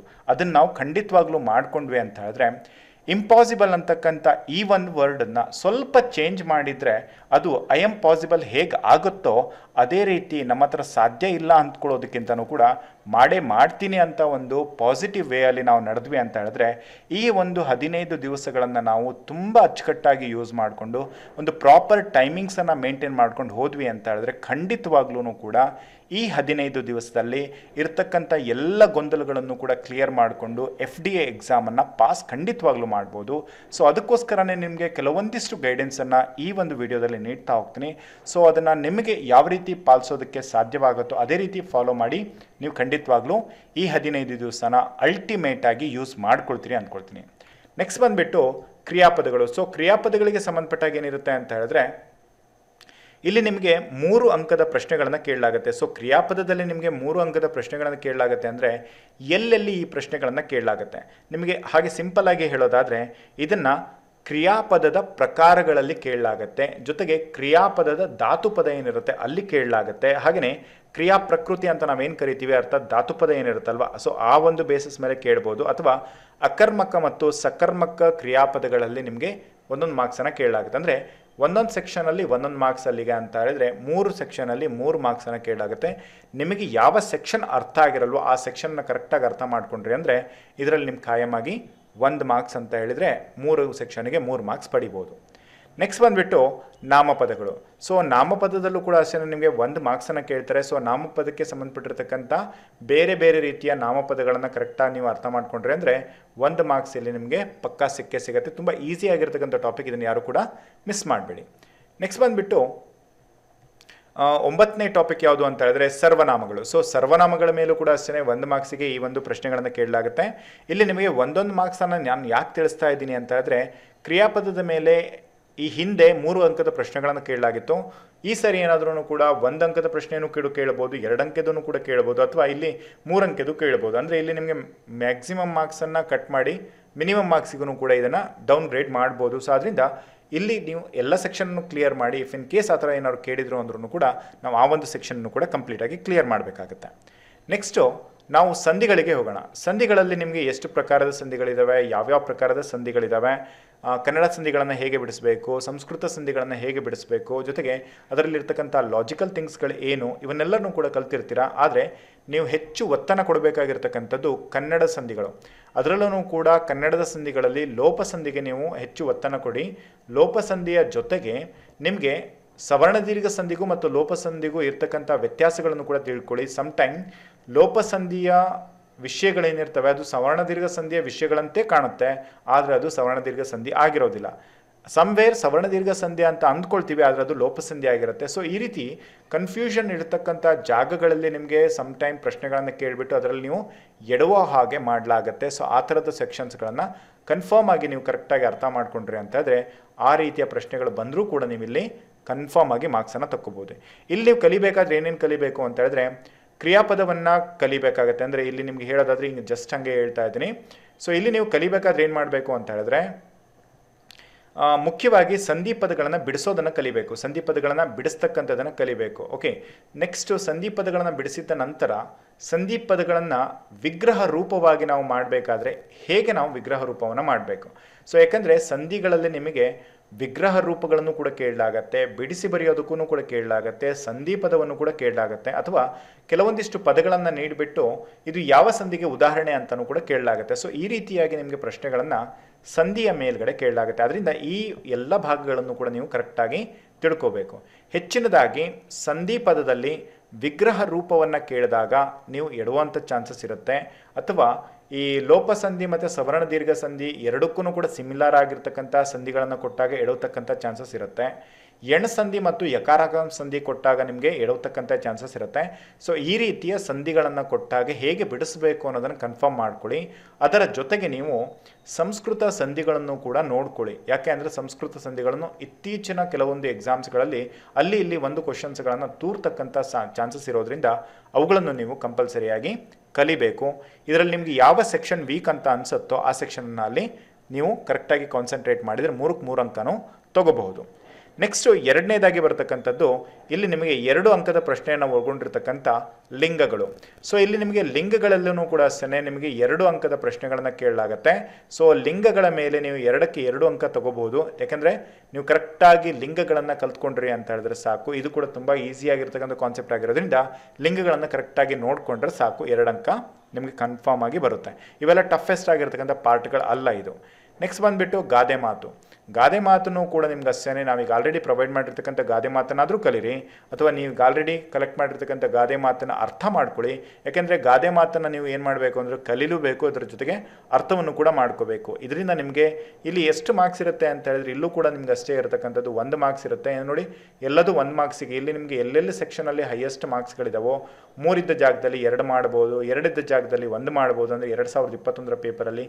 ಯಾಕೆಂದರೆ ಹೊಸ ಹೊಸ ವಿಷಯಗಳನ್ನು ಅವ್ರು ಏನು ಮಾಡ್ತಿರ್ತಾರೆ ಅಂದರೆ ಇಂಟ್ರೊಡ್ಯೂಸ್ ಮಾಡಬೇಕಾದ್ರೆ ಈ ರೀತಿಯ ಜಾಗದಲ್ಲಿ ನಿಮಗೆ ಮಾರ್ಕ್ಸ್ಗಳು ಕಟ್ ಆಗ್ತಕ್ಕಂಥ ಸಾಧ್ಯತೆಗಳು ಕೂಡ ಇರ್ತವೆ. ನೆಕ್ಸ್ಟ್ ನಾವು ಮುಂದೆ ಹೋಗೋದಾದರೆ ದೇಶೀಯ ಅಥವಾ ಅಚ್ಚ ಕನ್ನಡ ಪದ ಗುರುತಿಸಿ ಅಂತ ಕೇಳಲಾಗುತ್ತೆ. ಸೊ ಇಲ್ಲಿ ದೇಶೀಯ ಅಥವಾ ಅಚ್ಚ ಕನ್ನಡ ಪದವನ್ನು ಗುರುತಿಸಿ ಅಂತಕ್ಕಂಥದ್ರಲ್ಲಿ ನಿಮಗೆ ದೇಶೀಯ ಪದವನ್ನು ಕಂಡುಹಿಡಿಯೋದಕ್ಕೆ 1 ಮಾರ್ಕ್ಸನ್ನು ಕೇಳಲಾಗುತ್ತೆ. ಹಾಗೆ ಅನ್ಯ ದೇಶೀಯ ಅಥವಾ ಅನ್ಯ ಭಾಷಾ ಪದವನ್ನು ಗುರುತಿಸೋದಕ್ಕೆ ನಿಮಗೆ 4 ಅಂಕದ ಪ್ರಶ್ನೆಗಳನ್ನು ಕೇಳಲಾಗುತ್ತೆ. ಸೊ ಇಲ್ಲಿ ನಿಮಗೆ ಮ್ಯಾಕ್ಸಿಮಮ್ ಅಂತ ಹೇಳಿದರೆ ಅನ್ಯ ದೇಶೀಯ ಪದಗಳನ್ನು ಕಲಿಯೋದಕ್ಕೆ ಈಗ ಆಲ್ರೆಡಿ ನಾವು ಕೊಟ್ಟಿರ್ತಕ್ಕಂಥ ಮೆಟೀರಿಯಲ್ನ ನೀವು ಫಸ್ಟ್ ಕ್ಲಿಯರ್ ಮಾಡಿ, ಜೊತೆಗೆ ಕ್ವಶನ್ ಬಂಡಲ್ ಏನಿದೆ ಅದನ್ನು ಪ್ರಾಕ್ಟೀಸ್ ಮಾಡೋದ್ರಿಂದ ನಿಮಗೆ ಇಲ್ಲಿ ಮೋರ್ ಎವರ್ ಕನ್ಫ್ಯೂಷನ್ಸ್ಗಳೆಲ್ಲವೂ ಕೂಡ ಕ್ಲಿಯರ್ ಆಗ್ತವೆ. ಅದನ್ನು ನೀವು ಯೂಸ್ ಮಾಡ್ಕೊಳ್ಳಿ. ನೆಕ್ಸ್ಟ್ ಬಂದುಬಿಟ್ಟು ದೇಶೀಯ ಅಥವಾ ಅಚ್ಚ ಕನ್ನಡ ಪದಗಳನ್ನು ನೀವು ಗೌರ್ಮೆಂಟ್ ಟೆಕ್ಸ್ಟ್ ಬುಕ್ಕನ್ನು ಕೂಡ ಯೂಸ್ ಮಾಡ್ಕೋಬೋದು. ಇದರ ಜೊತೆಗೆ ಅನ್ಯ ದೇಶೀಯ ಪದಕ್ಕೂ ಕೂಡ ಗೌರ್ಮೆಂಟ್ ಟೆಕ್ಸ್ಟ್ ಬುಕ್ಕನ್ನು ಯೂಸ್ ಮಾಡ್ಕೊಂಡು ನೀವೇನು ಮಾಡ್ಬೋದು ಅಂತ ಹೇಳಿದ್ರೆ ಈ ಪದಗಳನ್ನು ಕಲಿಬೋದು. ಯಾಕಂದರೆ ಅಲ್ಲೂ ನಿಮಗೆ ಬಹಳಷ್ಟು ವರ್ಡ್ಸ್ಗಳು ಸಿಗ್ತವೆ.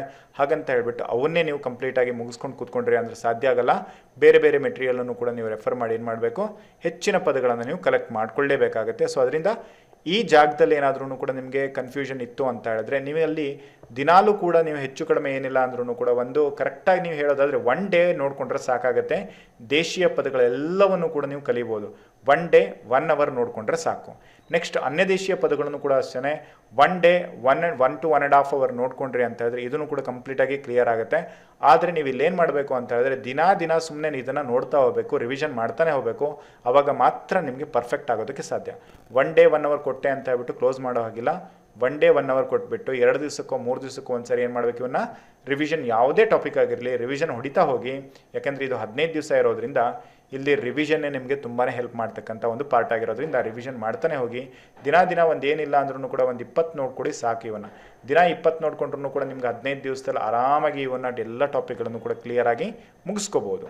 ಹಾಗೆ ವಿಭಕ್ತಿ ಪ್ರತ್ಯಯಕ್ಕೆ ನಾವು ಬಂದ್ವಿ ಅಂತ ಹೇಳಿದ್ರೆ ವಿಭಕ್ತಿ ಪ್ರತ್ಯಯದಲ್ಲೂ ಕೂಡ ನಿಮ್ಗೆ ಅಷ್ಟೇ 1 ಅಂಕದ ಪ್ರಶ್ನೆಯನ್ನು ಕೇಳಲಾಗುತ್ತೆ. ಇದನ್ನು ಕೂಡ ನೀವು ನೋಡ್ಕೋಬೋದು, ಈಸಿಯಾಗಿರುತ್ತೆ. ಆದರೆ ನೀವೇನು ಮಾಡಬೇಕು ಅಂತ ಹೇಳಿದ್ರೆ ಕರೆಕ್ಟಾಗಿ ನೀವು ಇದನ್ನು ಅರ್ಥ ಮಾಡ್ಕೋಬೇಕು. ಯಾವ ವಿಭಕ್ತಿ ಪ್ರತ್ಯಯವನ್ನು ಯಾವಾಗ ನಾವು ಯೂಸ್ ಮಾಡ್ತೀವಿ, ಇದ್ರ ಮೇಲೆ ಏನು ಪ್ರಶ್ನೆಗಳನ್ನು ಕೇಳಲಾಗುತ್ತೆ ಅಂತ ಹೇಳ್ಬಿಟ್ಟು. ಓಕೆ, ನೆಕ್ಸ್ಟ್ ಬಂದುಬಿಟ್ಟು ತತ್ಸಮ ತದ್ಭವಗಳನ್ನು ಕಲಿಬೇಕು. ಸೊ ತತ್ಸಮ ತದ್ಭವಗಳನ್ನು ಕಲಿಬೇಕಾದ್ರೆ ನಿಮಗೆ ಒಂದು ಏನು ಅಂತ ಹೇಳಿದ್ರೆ ಈ ತತ್ಸಮ ತದ್ಭವಗಳನ್ನು ಕಲಿಬೇಕಾದ್ರೆ ಸುಮ್ಮನೆ ರ್ಯಾಂಡಮ್ ಆಗಿ ಏನು ಕಲಿತಾ ಹೋಗಬೇಡಿ. ಇದಕ್ಕೆ ನಿಮಗೆ ಏನಿರುತ್ತೆ ಅಂತ ಹೇಳಿದ್ರೆ 1 ಮಾರ್ಕ್ಸ್ ಇರೋದ್ರಿಂದ ನೀವು ಇಲ್ಲಿ ಹೆಚ್ಚು ಒತ್ತನ್ನು ಕೊಡಬೇಕು. ಆದರೆ ಇದನ್ನು ನೀವು ಪ್ರಾಕ್ಟೀಸ್ ಮಾಡೋದು ಹೇಗಿರಬೇಕು ಅಂದರೆ ಒಂದಿಷ್ಟು ಪದಗಳಿಗೆ ನೀವು ನೇರವಾಗಿರ್ತಕ್ಕಂತಹ ತತ್ಸಮ ತದ್ಭವಗಳನ್ನು ಕಲಿಬೇಕಾಗತ್ತೆ. ಇನ್ನೊಂದಿಷ್ಟು ಪದಗಳೇನಿರ್ತವೆ ಅದಕ್ಕೆ ಈ ರೂಲ್ಸ್ಗಳೇನಿದ್ದಾವೆ, ಈ ಒಂದು ಪದಗಳನ್ನು ಅಥವಾ ಅಕ್ಷರಗಳನ್ನು ಬದಲಾವಣೆ ಮಾಡ್ತಕ್ಕಂಥ ರೂಲ್ಗಳು ಅಥವಾ ಅಕ್ಷರ ಬದಲಾವಣೆ ಆಗ್ತಕ್ಕಂಥ ರೂಲ್ಗಳೇನಿದ್ದಾವೆ, ಸೊ ಆ ಎಲ್ಲ ರೂಲ್ಗಳನ್ನು ಒಂದು ಸ್ವಲ್ಪ ಕರೆಕ್ಟಾಗಿ ನೋಡ್ಕೊಂಡ್ರಿ ಅಂದರೆ ಸಮ್ಟೈಮ್ ನಿಮಗೆ ಎಕ್ಸಾಮಲ್ಲಿ ಗೊತ್ತಿಲ್ಲದಿರ್ತಕ್ಕಂತಹ ಪದ ಕೊಟ್ಟರು ಕೂಡ ನೀವೇನು ಮಾಡ್ಬೋದು, ಇದರಲ್ಲಿ ತದ್ಭವ ಪದವನ್ನು ನೀವು ಕಂಡುಹಿಡಿಯೋದಕ್ಕೆ ತುಂಬ ಸಹಾಯಕಾರಿಯಾಗುತ್ತೆ. ಅದಕ್ಕೆ ಈಗ ಆಲ್ರೆಡಿ ನಿಮಗೆ ಮೆಟೀರಿಯಲ್ ಕೂಡ ಇದೆ, ಜೊತೆಗೆ ನಿಮ್ಮ ಹತ್ರ ಇರ್ತಕ್ಕಂಥ ಮೆಟೀರಿಯಲ್ ಕೂಡ ಏನು ಮಾಡಿ ಅಂತ ಹೇಳಿದ್ರೆ ಇದನ್ನು ಕಲಿತಾ ಹೋಗಿ. ಇದನ್ನು ಕೂಡ ಅಷ್ಟೇ ಸಮಾನಾರ್ಥಕ ಪದಗಳು ಹಾಗೆ ವಿರುದ್ಧಾರ್ಥಕ ಪದಗಳು, ದೇಶೀಯ ಅಚ್ಚ ಕನ್ನಡ ಪದಗಳು ಅಥವಾ ಅನ್ಯ ದೇಶೀಯ ಪದಗಳನ್ನು ಹೇಗೆ ನಾವು ಕಲಿತಾ ಹೋಗ್ತೀವಿ, ತತ್ಸಮ ತದ್ಭವ ಪದಗಳನ್ನು ಕೂಡ ನಾವೇನು ಮಾಡಬೇಕು, ದಿನ ಇಷ್ಟು ಅಂತ ಹೇಳ್ಬಿಟ್ಟು ಕಲ್ತ್ಬಿಟ್ಟು ರಿವಿಷನ್ ಮಾಡ್ತಾ ಹೋಗಬೇಕು. ಒಂದು 30 ಪದಗಳು ಅಂತ ಹೇಳಿದ್ರೆ ಕಲಿತಾ ಅದನ್ನ ಏನು ಮಾಡಬೇಕು, 30 ಅಂತಲೂ ಬೇಡ ಅಂದ್ರೂ 20 ಪದಗಳನ್ನು ಕಲ್ತ್ರೂ ಕೂಡ ಇದನ್ನು ರಿವಿಷನ್ ಮಾಡ್ತಾ ಹೋಗಿ. ಇದು ಕೂಡ ನಿಮಗೆ ತುಂಬಾ ಹೆಲ್ಪ್ ಆಗುತ್ತೆ. 1 ಮಾರ್ಕ್ಸ್ ಅಂತ ಹೇಳ್ಬಿಟ್ಟು ನಾವು ಎಲ್ಲೂ ಕೂಡ ನೆಗ್ಲೆಕ್ಟ್ ಮಾಡೋ ಹಾಗೆ ಇರಲ್ಲ. ಹಾಗಂತ ಹೇಳ್ಬಿಟ್ಟು 1 ಮಾರ್ಕ್ಸಿಗೆ ತೀರಾ ಟಫೆಸ್ಟ್ ಆಗಿರ್ತಕ್ಕಂಥ ಟಾಪಿಕನ್ನು ಓದ್ತಾ ಹೋಗಿ, ಈಸಿ ಇರ್ತಕ್ಕಂಥ ಟಾಪಿಕನ್ನು ಬಿಡೋ ಹಾಗಿಲ್ಲ. ಅದಕ್ಕೆ ನಿಮ್ಮ ಒಂದು ಕನ್ವೀನಿಯೆಂಟನ್ನು ನೋಡಿಕೊಂಡು ಇದ್ರ ಮೇಲ್ಗಡೆ ನೀವು ಕಾನ್ಸಂಟ್ರೇಟ್ ಮಾಡಿ. ಓಕೆ, ನೆಕ್ಸ್ಟ್ ಬಂದುಬಿಟ್ಟು ಅವ್ಯಯಗಳ ಮೇಲೆ ಕೇಳ್ತಕ್ಕಂಥ ಪ್ರಶ್ನೆಗಳು. ಈ ಅವ್ಯಯಗಳ ಮೇಲೂ ಕೂಡ ಎಷ್ಟಿರುತ್ತೆ ಮಾರ್ಕ್ಸ್ ಅಂತ ಹೇಳಿದ್ರೆ 1 ಮಾರ್ಕ್ಸ್ ಇರುತ್ತೆ. ಸೊ 1 ಮಾರ್ಕ್ಸ್ಗಳ ಒಂದು ಪಾರ್ಟ್ಗಳು ಬಹಳಷ್ಟಿದ್ದಾವೆ. ಆದರೆ ಇದರ ಒಂದು ಪಾತ್ರನೂ ಕೂಡ ಅಷ್ಟೇ ಹಿರಿದಾಗಿರೋದ್ರಿಂದ ನೀವು 1 ಮಾರ್ಕ್ಸು ಕೂಡ ಗಮನದಲ್ಲಿಟ್ಕೊಂಡು ವರ್ಕ್ ಮಾಡಬೇಕು. ಅದರಿಂದ ಅವ್ಯಯಗಳು ತುಂಬ ಈಸಿಯಾಗಿರ್ತಕ್ಕಂಥ ಕಾನ್ಸೆಪ್ಟ್. ಇದು ಎಲ್ಲರೂ ಕೂಡ ಕ್ಲಿಯರ್ ಮಾಡುವುದು. ಒಂದು ಸಾರಿ ನೀವು ನೋಡಿಕೊಂಡ್ರೆ ಸಾಕು, ಅವ್ಯಯಗಳು ನಿಮಗೆ ಅರ್ಥ ಆಗ್ತವೆ. ಓಕೆ, ಸೊ ನೆಕ್ಸ್ಟ್ ಬಂದುಬಿಟ್ಟು ಅಲಂಕಾರಗಳು. ಸೊ ಅಲಂಕಾರಗಳ ಮೇಲೂ ಕೂಡ ನಿಮ್ಗೆ ಏನಿರುತ್ತೆ ಅಂತ ಹೇಳಿದ್ರೆ 1 ಮಾರ್ಕ್ಸ್ ಇರುತ್ತೆ. ಸೊ ಅಲಂಕಾರದ ಮೇಲೂ ಕೂಡ ಏನಿರುತ್ತೆ 1 ಮಾರ್ಕ್ಸ್ ಇರೋದ್ರಿಂದ ನೀವೇನು ಮಾಡಿ ಅಂತ ಹೇಳಿದ್ರೆ ಇದ್ರ ಮೇಲೂ ಕೂಡ ಫೋಕಸ್ ಮಾಡಿ. ಯಾಕೆಂದರೆ ನೀವು ಹೆಚ್ಚು ಕಡಿಮೆ ಏನಿಲ್ಲ ಅಂದ್ರೂ ಕೂಡ 1 ಗಂಟೆ ನೀವು ಕರೆಕ್ಟಾಗಿ ಇದರ ಲಾಜಿಕನ್ನು ಅರ್ಥ ಮಾಡ್ಕೊಂಡ್ರಿ ಅಂತ ಹೇಳಿದ್ರೆ ಅದು ಎಂತಹ ಪದವನ್ನು ಕೊಟ್ಟರು ಕೂಡ ಏನು ಮಾಡ್ಬೋದು, ಅದರ ಒಂದು ಅಲಂಕಾರವನ್ನು ನಾವು ಈಸಿಯಾಗಿ ಕಂಡುಹಿಡಿಬೋದು. ಹಾಗೆ ಸಮಾಸಗಳು ಕೂಡ ಅಷ್ಟೇ. ಸಮಾಸಗಳು ಕೂಡ ತುಂಬ ಈಸಿಯಾಗಿರ್ತಕ್ಕಂಥ ಪಾರ್ಟ್, ನೋಡೋದಕ್ಕೆ ಟಫ್ ಅನ್ಸುತ್ತೆ. ಆದರೆ ಈ ಸಮಾಸಗಳು ಅಂದ ತಕ್ಷಣ ಹೆದರಿಕೆ ಆಗುತ್ತೆ ಸಮ್ ಸ್ಟೂಡೆಂಟ್ಸಿಗೆ. ಇಲ್ಲಿ ಹೆದರ್ಕೊಳ್ತಕ್ಕಂಥ ಅವಶ್ಯಕತೆ ಇಲ್ಲ. ಸಮಾಸಗಳು ತುಂಬ ಈಸಿಯಾಗಿರ್ತಕ್ಕಂಥದ್ದಾಗಿರುತ್ತೆ, ಒಂಥರ ಸಂಧಿ ಬಿಡಿಸ್ದಂಗೆ. ಆದರೆ ಇದನ್ನು ಬಿಡಿಸೋದನ್ನು ಗೊತ್ತಾದರೆ ನಿಮಗೆ ಸಮಾಸ ಬಿಡಿಸೋದು ಕೂಡ ಅಷ್ಟೇ ಈಸಿಯಾಗಿರುತ್ತೆ. ನೆಕ್ಸ್ಟು ತದ್ದಿತ ಮತ್ತು ಕೃದಂತದ ಮೇಲ್ಗಡೆ ಇರತಕ್ಕಂಥ ಪ್ರಶ್ನೆಗಳು. ಸೊ ತದ್ದಿತ ಮತ್ತು ಕೃದಂತದ ಮೇಲ್ಗಡೆನೂ ಕೂಡ ನಿಮ್ಗೆ ಏನಿರುತ್ತೆ, 1 ಅಂಕದ ಪ್ರಶ್ನೆಯನ್ನು ಕೇಳಲಾಗುತ್ತೆ. ಸೊ ತದ್ದಿತ ಮತ್ತು ಕೃದಂತಕ್ಕೆ ಸಂಬಂಧಪಟ್ಟ ಹಾಗೆ ನೀವು ಓದ್ಕೋಬೇಕಾಗಿರ್ತಕ್ಕಂಥ ಟಾಪಿಕ್ಗಳು ನಿಮಗೆ ಈಸಿಯಾಗಿರುತ್ತೆ. ಡೈರೆಕ್ಟಾಗಿ ನೀವು ತದ್ದಿತ ಮತ್ತು ಕೃದಂತವನ್ನು ನೀವು ಕಲಿಬೋದು. ಸೊ ಅದರಿಂದ ನೀವು ಇದನ್ನು ಕೂಡ ನೋಡ್ಕೊಳ್ಳಿ. ಇದ್ರ ಮೇಲೂ ಕೂಡ ನಿಮಗೆ 1 ಅಂಕದ ಪ್ರಶ್ನೆ ಇರುತ್ತೆ. ನೆಕ್ಸ್ಟು ಗುಂಪಿಗೆ ಸೇರದ ಪದ ಆರಿಸಿ ಬರೀರಿ ಅಂತ ಕೇಳಲಾಗುತ್ತೆ. ಸೊ ಇಲ್ಲಿ ಗುಂಪಿಗೆ ಸೇರದ ಪದ ಆರಿಸಿ ಬರೀರಿ ಅಂತ ಹೇಳಿದ್ರೆ ಇಲ್ಲಿ ನಿಮಗೆ ಏನನ್ನು ಕೇಳಲಾಗುತ್ತೆ ಅಂತ ಹೇಳಿದ್ರೆ ಇದು ನಿಮಗೆ ಎಲ್ಲ ಟಾಪಿಕ್ಗಳನ್ನು ಒಳಗೊಂಡ್ಬಿಟ್ಟು ಈ ಒಂದು ಪ್ರಶ್ನೆಗಳನ್ನು ಕೇಳಲಾಗುತ್ತೆ. ಇದರಲ್ಲಿ ನಿಮಗೆ ಸಾಹಿತ್ಯನೂ ಕೂಡ ಇರುತ್ತೆ, ಹಾಗೆ ವ್ಯಾಕರಣನೂ ಕೂಡ ಇರುತ್ತೆ. ಸಾಹಿತ್ಯ ಮತ್ತು ವ್ಯಾಕರಣ ಎರಡನ್ನೂ ಕೂಡ ಇನ್ಕ್ಲೂಡ್ ಮಾಡಿಬಿಟ್ಟು ಗುಂಪಿಗೆ ಸೇರದ ಪದ ಆರಿಸಿ ಬರೀರಿ ಅಂತ ಕೇಳಲಾಗುತ್ತೆ. ಇದನ್ನು ನಿಮಗೆ ನೇರವಾಗಿ ನಾನು ಇದನ್ನು ವ್ಯಾಕರಣದಲ್ಲೇ ಹೇಳ್ತಾ ಇದ್ದೀನಿ. ಸೊ ಇಲ್ಲಿ ನಿಮಗೆ ಏನು ಬೇಕಾದರೂ ಪ್ರಶ್ನೆಗಳನ್ನು ಕೇಳಬಹುದಾಗಿರೋದ್ರಿಂದ ಇಲ್ಲಿ ನಿಮಗೆ ಒಟ್ಟು 4 ಅಂಕದ ಪ್ರಶ್ನೆಗಳನ್ನು ಕೇಳಲಾಗುತ್ತೆ. ಗುಂಪಿಗೆ ಸೇರದ ಪದಗಳನ್ನು ಆರಿಸಿ ಬರೆಯಿರಿ ಅಂದರೆ 4 ರಿಂದ 5 ಅಂದರೆ ಅರ್ಥಾತ್ ನಿಮ್ಗೆ ಇದರಲ್ಲಿ 5 ಅಂಕಗಳನ್ನು ಕೇಳಲಾಗುತ್ತೆ. ಈ ಸಾರಿ ನಿಮಗೆ 4 ಅಂಕಕ್ಕೂ ಕೂಡ ಇದನ್ನು ಕೇಳಬಹುದು. ಹಾಗೆಯೇ ನೆಕ್ಸ್ಟ್ ಇಲ್ಲಿ ತುಂಬ ಹುಡುಗರು ಅಥವಾ ಈ ಒಂದು ನಮ್ಮ ಸ್ಟೂಡೆಂಟ್ಸು ಎಡವತಕ್ಕಂಥ ಜಾಗಗಳು ಇವೆರಡು ಯಾವುದು ಅಂತ ಹೇಳಿದ್ರೆ ವಾಕ್ಯದಲ್ಲಿರ್ತಕ್ಕಂಥ ದೋಷವನ್ನು ಕಂಡುಹಿಡಿಯಿರಿ ಅಂತ ಹೇಳ್ಬಿಟ್ಟು ಇಲ್ಲಿ ನೀವು ವಾಕ್ಯದಲ್ಲಿರ್ತಕ್ಕಂಥ ದೋಷವನ್ನು ಕಂಡುಹಿಡಿಬೇಕಾದ್ರೆ ನಿಮಗೆ ಏನು ಗೊತ್ತಿರಬೇಕು ಅಂದರೆ ವಿಭಕ್ತಿ ಪ್ರತ್ಯಯಗಳ ಮೇಲೆ, ಕಾಲಗಳ ಮೇಲೆ, ಲಿಂಗಕ್ಕೆ ಸಂಬಂಧಿಸಿದಂತೆ ಅಚ್ಚುಕಟ್ಟಾಗಿ ಜ್ಞಾನವನ್ನು ಹೊಂದಿದ್ರಿ ಅಂತ ಹೇಳಿದ್ರೆ ಅಂದರೆ ಯಾವ ರೀತಿಯಾಗಿ ಇವುಗಳನ್ನು ಉಪಯೋಗಿಸಬೇಕು ಅಂತ ಗೊತ್ತಿದ್ರಿ ಅಂದರೆ ಇಲ್ಲಿ ನೀವು ಕರೆಕ್ಟಾಗಿ ಎಲ್ಲ ಮಾರ್ಕ್ಸ್ಗಳನ್ನು ತಕ್ಕೋಬೋದು. ಸೊ ಇಲ್ಲಿ ಹೆಚ್ಚು ಕಡಿಮೆ ನಿಮ್ಗೆ ಏನಿಲ್ಲ ಅಂದ್ರೂ ಕೂಡ 3 ಅಂಕದ ಪ್ರಶ್ನೆಗಳನ್ನು ಇಲ್ಲಿ ವಾಕ್ಯದಲ್ಲಿರುವ ದೋಷವನ್ನು ಕಂಡುಹಿಡಿಯೋದಕ್ಕೆ ಹೇಳ್ತಾರೆ. ವಾಕ್ಯದಲ್ಲಿರ್ತಕ್ಕಂಥ ದೋಷವನ್ನು ಕಂಡುಹಿಡಿಯಬೇಕಾದ್ರೆ ನಿಮಗೆ ವಾಕ್ಯದಲ್ಲಿರ್ತಕ್ಕಂಥ ದೋಷಗಳನ್ನು ಕಂಡುಹಿಡಿಯೋದಕ್ಕೆ ಅಂತಲೇ 2 ಬೇರೆ ಬೇರೆ ರೀತಿಯಾಗಿರ್ತಕ್ಕಂಥ ಪ್ರಶ್ನೆಗಳನ್ನು ಕೇಳಲಾಗುತ್ತೆ, ಅಂದರೆ ಬೇರೆ ಬೇರೆ ರೂಪದಲ್ಲಿ ಕೇಳಲಾಗುತ್ತೆ. ವಾಕ್ಯದಲ್ಲಿರ್ತಕ್ಕಂಥ ದೋಷವನ್ನೇ ಕಂಡುಹಿಡಿಯಿರಿ ಅಂತ ಹೇಳ್ಬಿಟ್ಟು ವಿಭಕ್ತಿ ಪ್ರತ್ಯಯ, ಕಾಲ, ಲಿಂಗಕ್ಕೆ ಸಂಬಂಧಪಟ್ಟಂತೆ ಕೊಡ್ತಾರೆ. ಇನ್ನೊಂದು ವಾಕ್ಯದಲ್ಲಿರ್ತಕ್ಕಂಥ ದೋಷವನ್ನು ಕಂಡುಹಿಡಿಯಿರಿ ಅಂತ ಹೇಳ್ಬಿಟ್ಟು ವ್ಯಾಕರಣಕ್ಕೆ ಸಂಬಂಧಪಟ್ಟ ಹಾಗೆ, ಕಾಗುಣಿತಕ್ಕೆ ಸಂಬಂಧಪಟ್ಟ ಹಾಗೆ, ಚಿಹ್ನೆಗಳಿಗೆ ಸಂಬಂಧಪಟ್ಟ ಹಾಗೆ ಇವುಗಳಿಗೆ ಸಂಬಂಧಪಟ್ಟಿರ್ತಕ್ಕಂಥ ದೋಷಗಳನ್ನು ಕಂಡುಹಿಡಿಯೋದಕ್ಕೂ ಕೂಡ ಕೊಡ್ತಾರೆ.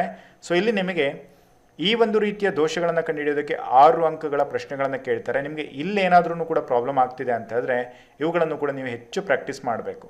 ಹಾಗೆಯೇ ಇಲ್ಲೂ ಕೂಡ ಅಷ್ಟೇ 3 ಮಾರ್ಕ್ಸ್ ಇರುತ್ತೆ. ಅದರಿಂದ ನೀವು ವಿಭಕ್ತಿ ಪ್ರತ್ಯಯಗಳನ್ನು, ಕಾಲಸೂಚಕ ಪದಗಳನ್ನು, ಹಾಗೆ ಲಿಂಗಕ್ಕೆ ಸಂಬಂಧಪಟ್ಟಿರ್ತಕ್ಕಂಥದ್ದನ್ನು ಇಲ್ಲಿ ನೀವು ನೀಟಾಗಿ ನೋಡ್ಕೊಂಡ್ರಿ ಅಂದರೆ ಇಲ್ಲೂ ಕೂಡ ನೀವು ಮ್ಯಾಕ್ಸಿಮಮ್ ಆಗಿ ಮಾರ್ಕ್ಸನ್ನು ತಕ್ಕೋಬೋದು.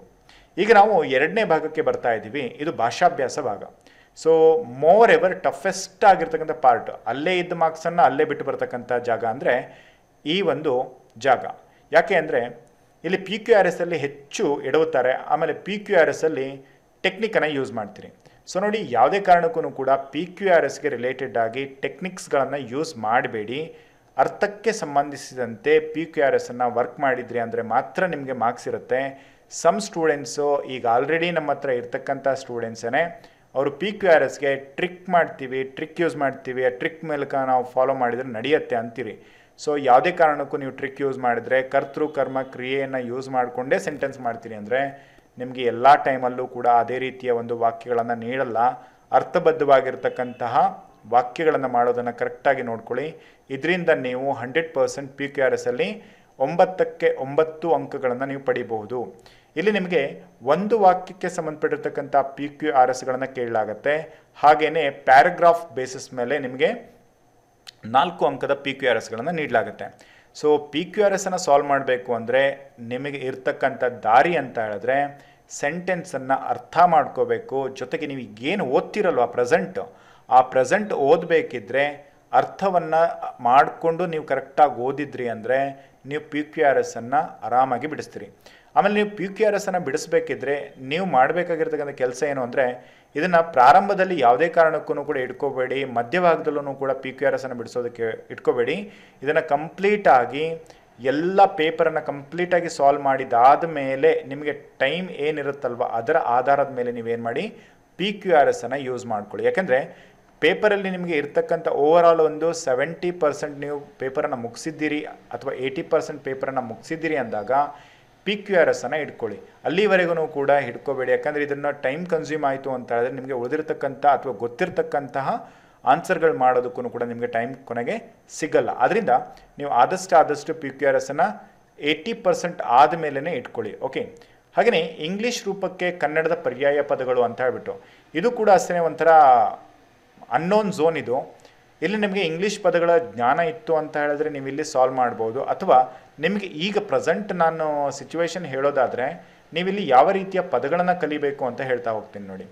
ಇಲ್ಲಿ ನಿಮಗೆ ಆಡಳಿತಾತ್ಮಕ ಪದಗಳನ್ನು ಒಂದಿಷ್ಟು ಬೇಸಿಕ್ ಆಗಿರ್ತಕ್ಕಂಥ ಪದಗಳನ್ನು ಕಲೀರಿ, ಆಡಳಿತಾತ್ಮಕವಾಗಿರ್ತಕ್ಕಂಥ ಪದಗಳು. ನೆಕ್ಸ್ಟು ಇದಾದಮೇಲೆ ಜಾಗತಿಕವಾಗಿ ಇರ್ತಕ್ಕಂಥ ಪದಗಳು, ಏನು ಜಾಗತಿಕವಾಗಿ ಇರತಕ್ಕಂಥ ಪದಗಳು, ಜೊತೆಗೆ ಈ ಜಾಗತಿಕ ಪರಿಸ್ಥಿತಿಯಲ್ಲಿ ಮಾಧ್ಯಮಗಳಿಗೆ ಸಂಬಂಧಪಟ್ಟಿರ್ತಕ್ಕಂಥ ಪದಗಳಾಗಿರ್ಬೋದು, ಏನು ಮಾಧ್ಯಮಗಳಿಗೆ ಸಂಬಂಧಪಟ್ಟಿರ್ತಕ್ಕಂಥ ಪದಗಳಾಗಿರ್ಬೋದು. ನೆಕ್ಸ್ಟ್ ಈಗ ಇರ್ತಕ್ಕಂಥ ಸಿಚುವೇಶನ್ ಅಂತ ಹೇಳಿದ್ರೆ ಕರೋನಾಕ್ಕೆ ಸಂಬಂಧಪಟ್ಟಿರ್ತಕ್ಕಂಥ ಪದಗಳು, ಅಂದರೆ ಕರೋನಾಗೆ ಸಂಬಂಧಪಟ್ಟಿರ್ತಕ್ಕಂಥ ಕೆಲವೊಂದಿಷ್ಟು ಪದಗಳೇನಿದ್ದಾವೆ ಅವುಗಳನ್ನು ಕಲೀರಿ. ಇದರಿಂದ ನಿಮ್ಗೆ ಏನಾಗುತ್ತೆ ಅಂತ ಹೇಳಿದ್ರೆ ಮೋರ್ ಎವರ್ ಇದರಲ್ಲಿ ನೀವು ಮಾರ್ಕ್ಸನ್ನು ತಗೊಳ್ಳೋದಕ್ಕೆ ಹೆಲ್ಪ್ ಆಗುತ್ತೆ. ಐ ಹೋಪ್ ನಿಮಗೆ ಈ ಒಂದು ಪದಗಳನ್ನು ಹೇಗೆ ಕಲಿಬೇಕು ಅಂತ ಗೊತ್ತಾಗಿದೆ. ಜೊತೆಗೆ PQRS ಅನ್ನು ಸಾಲ್ವ್ ಮಾಡಬೇಕಿದ್ರೆ ನಾನು ನಿಮಗೆ ನೆಕ್ಸ್ಟ್ ಕ್ಲಾಸಸ್ಗಳಲ್ಲಿ, ಅಂದರೆ ಈಗೇನು ನಿಮಗೆ 15 ಡೇಸ್ ಟಾಪಿಕ್ ಕ್ಲಾಸ್ ಮಾಡ್ತೀವಿ ಅಂತ ಹೇಳಿದ್ನಲ್ವಾ, ಅಲ್ಲಿ ನೀವು PQRS ಅನ್ನು ಸಾಲ್ವ್ ಮಾಡೋದಾದರೆ ಹೇಗೆ ನೀವು ಸಾಲ್ವ್ ಮಾಡಿದರೆ ಮ್ಯಾಕ್ಸಿಮಮ್ PQRS ಅಲ್ಲಿ ಮಾರ್ಕ್ಸನ್ನು ತಗೋಬೋದು ಅಂತಲೂ ಕೂಡ ನಾನು ನಿಮಗೆ ಅದರಲ್ಲಿ ತಿಳಿಸ್ತಾ ಹೋಗ್ತೀನಿ.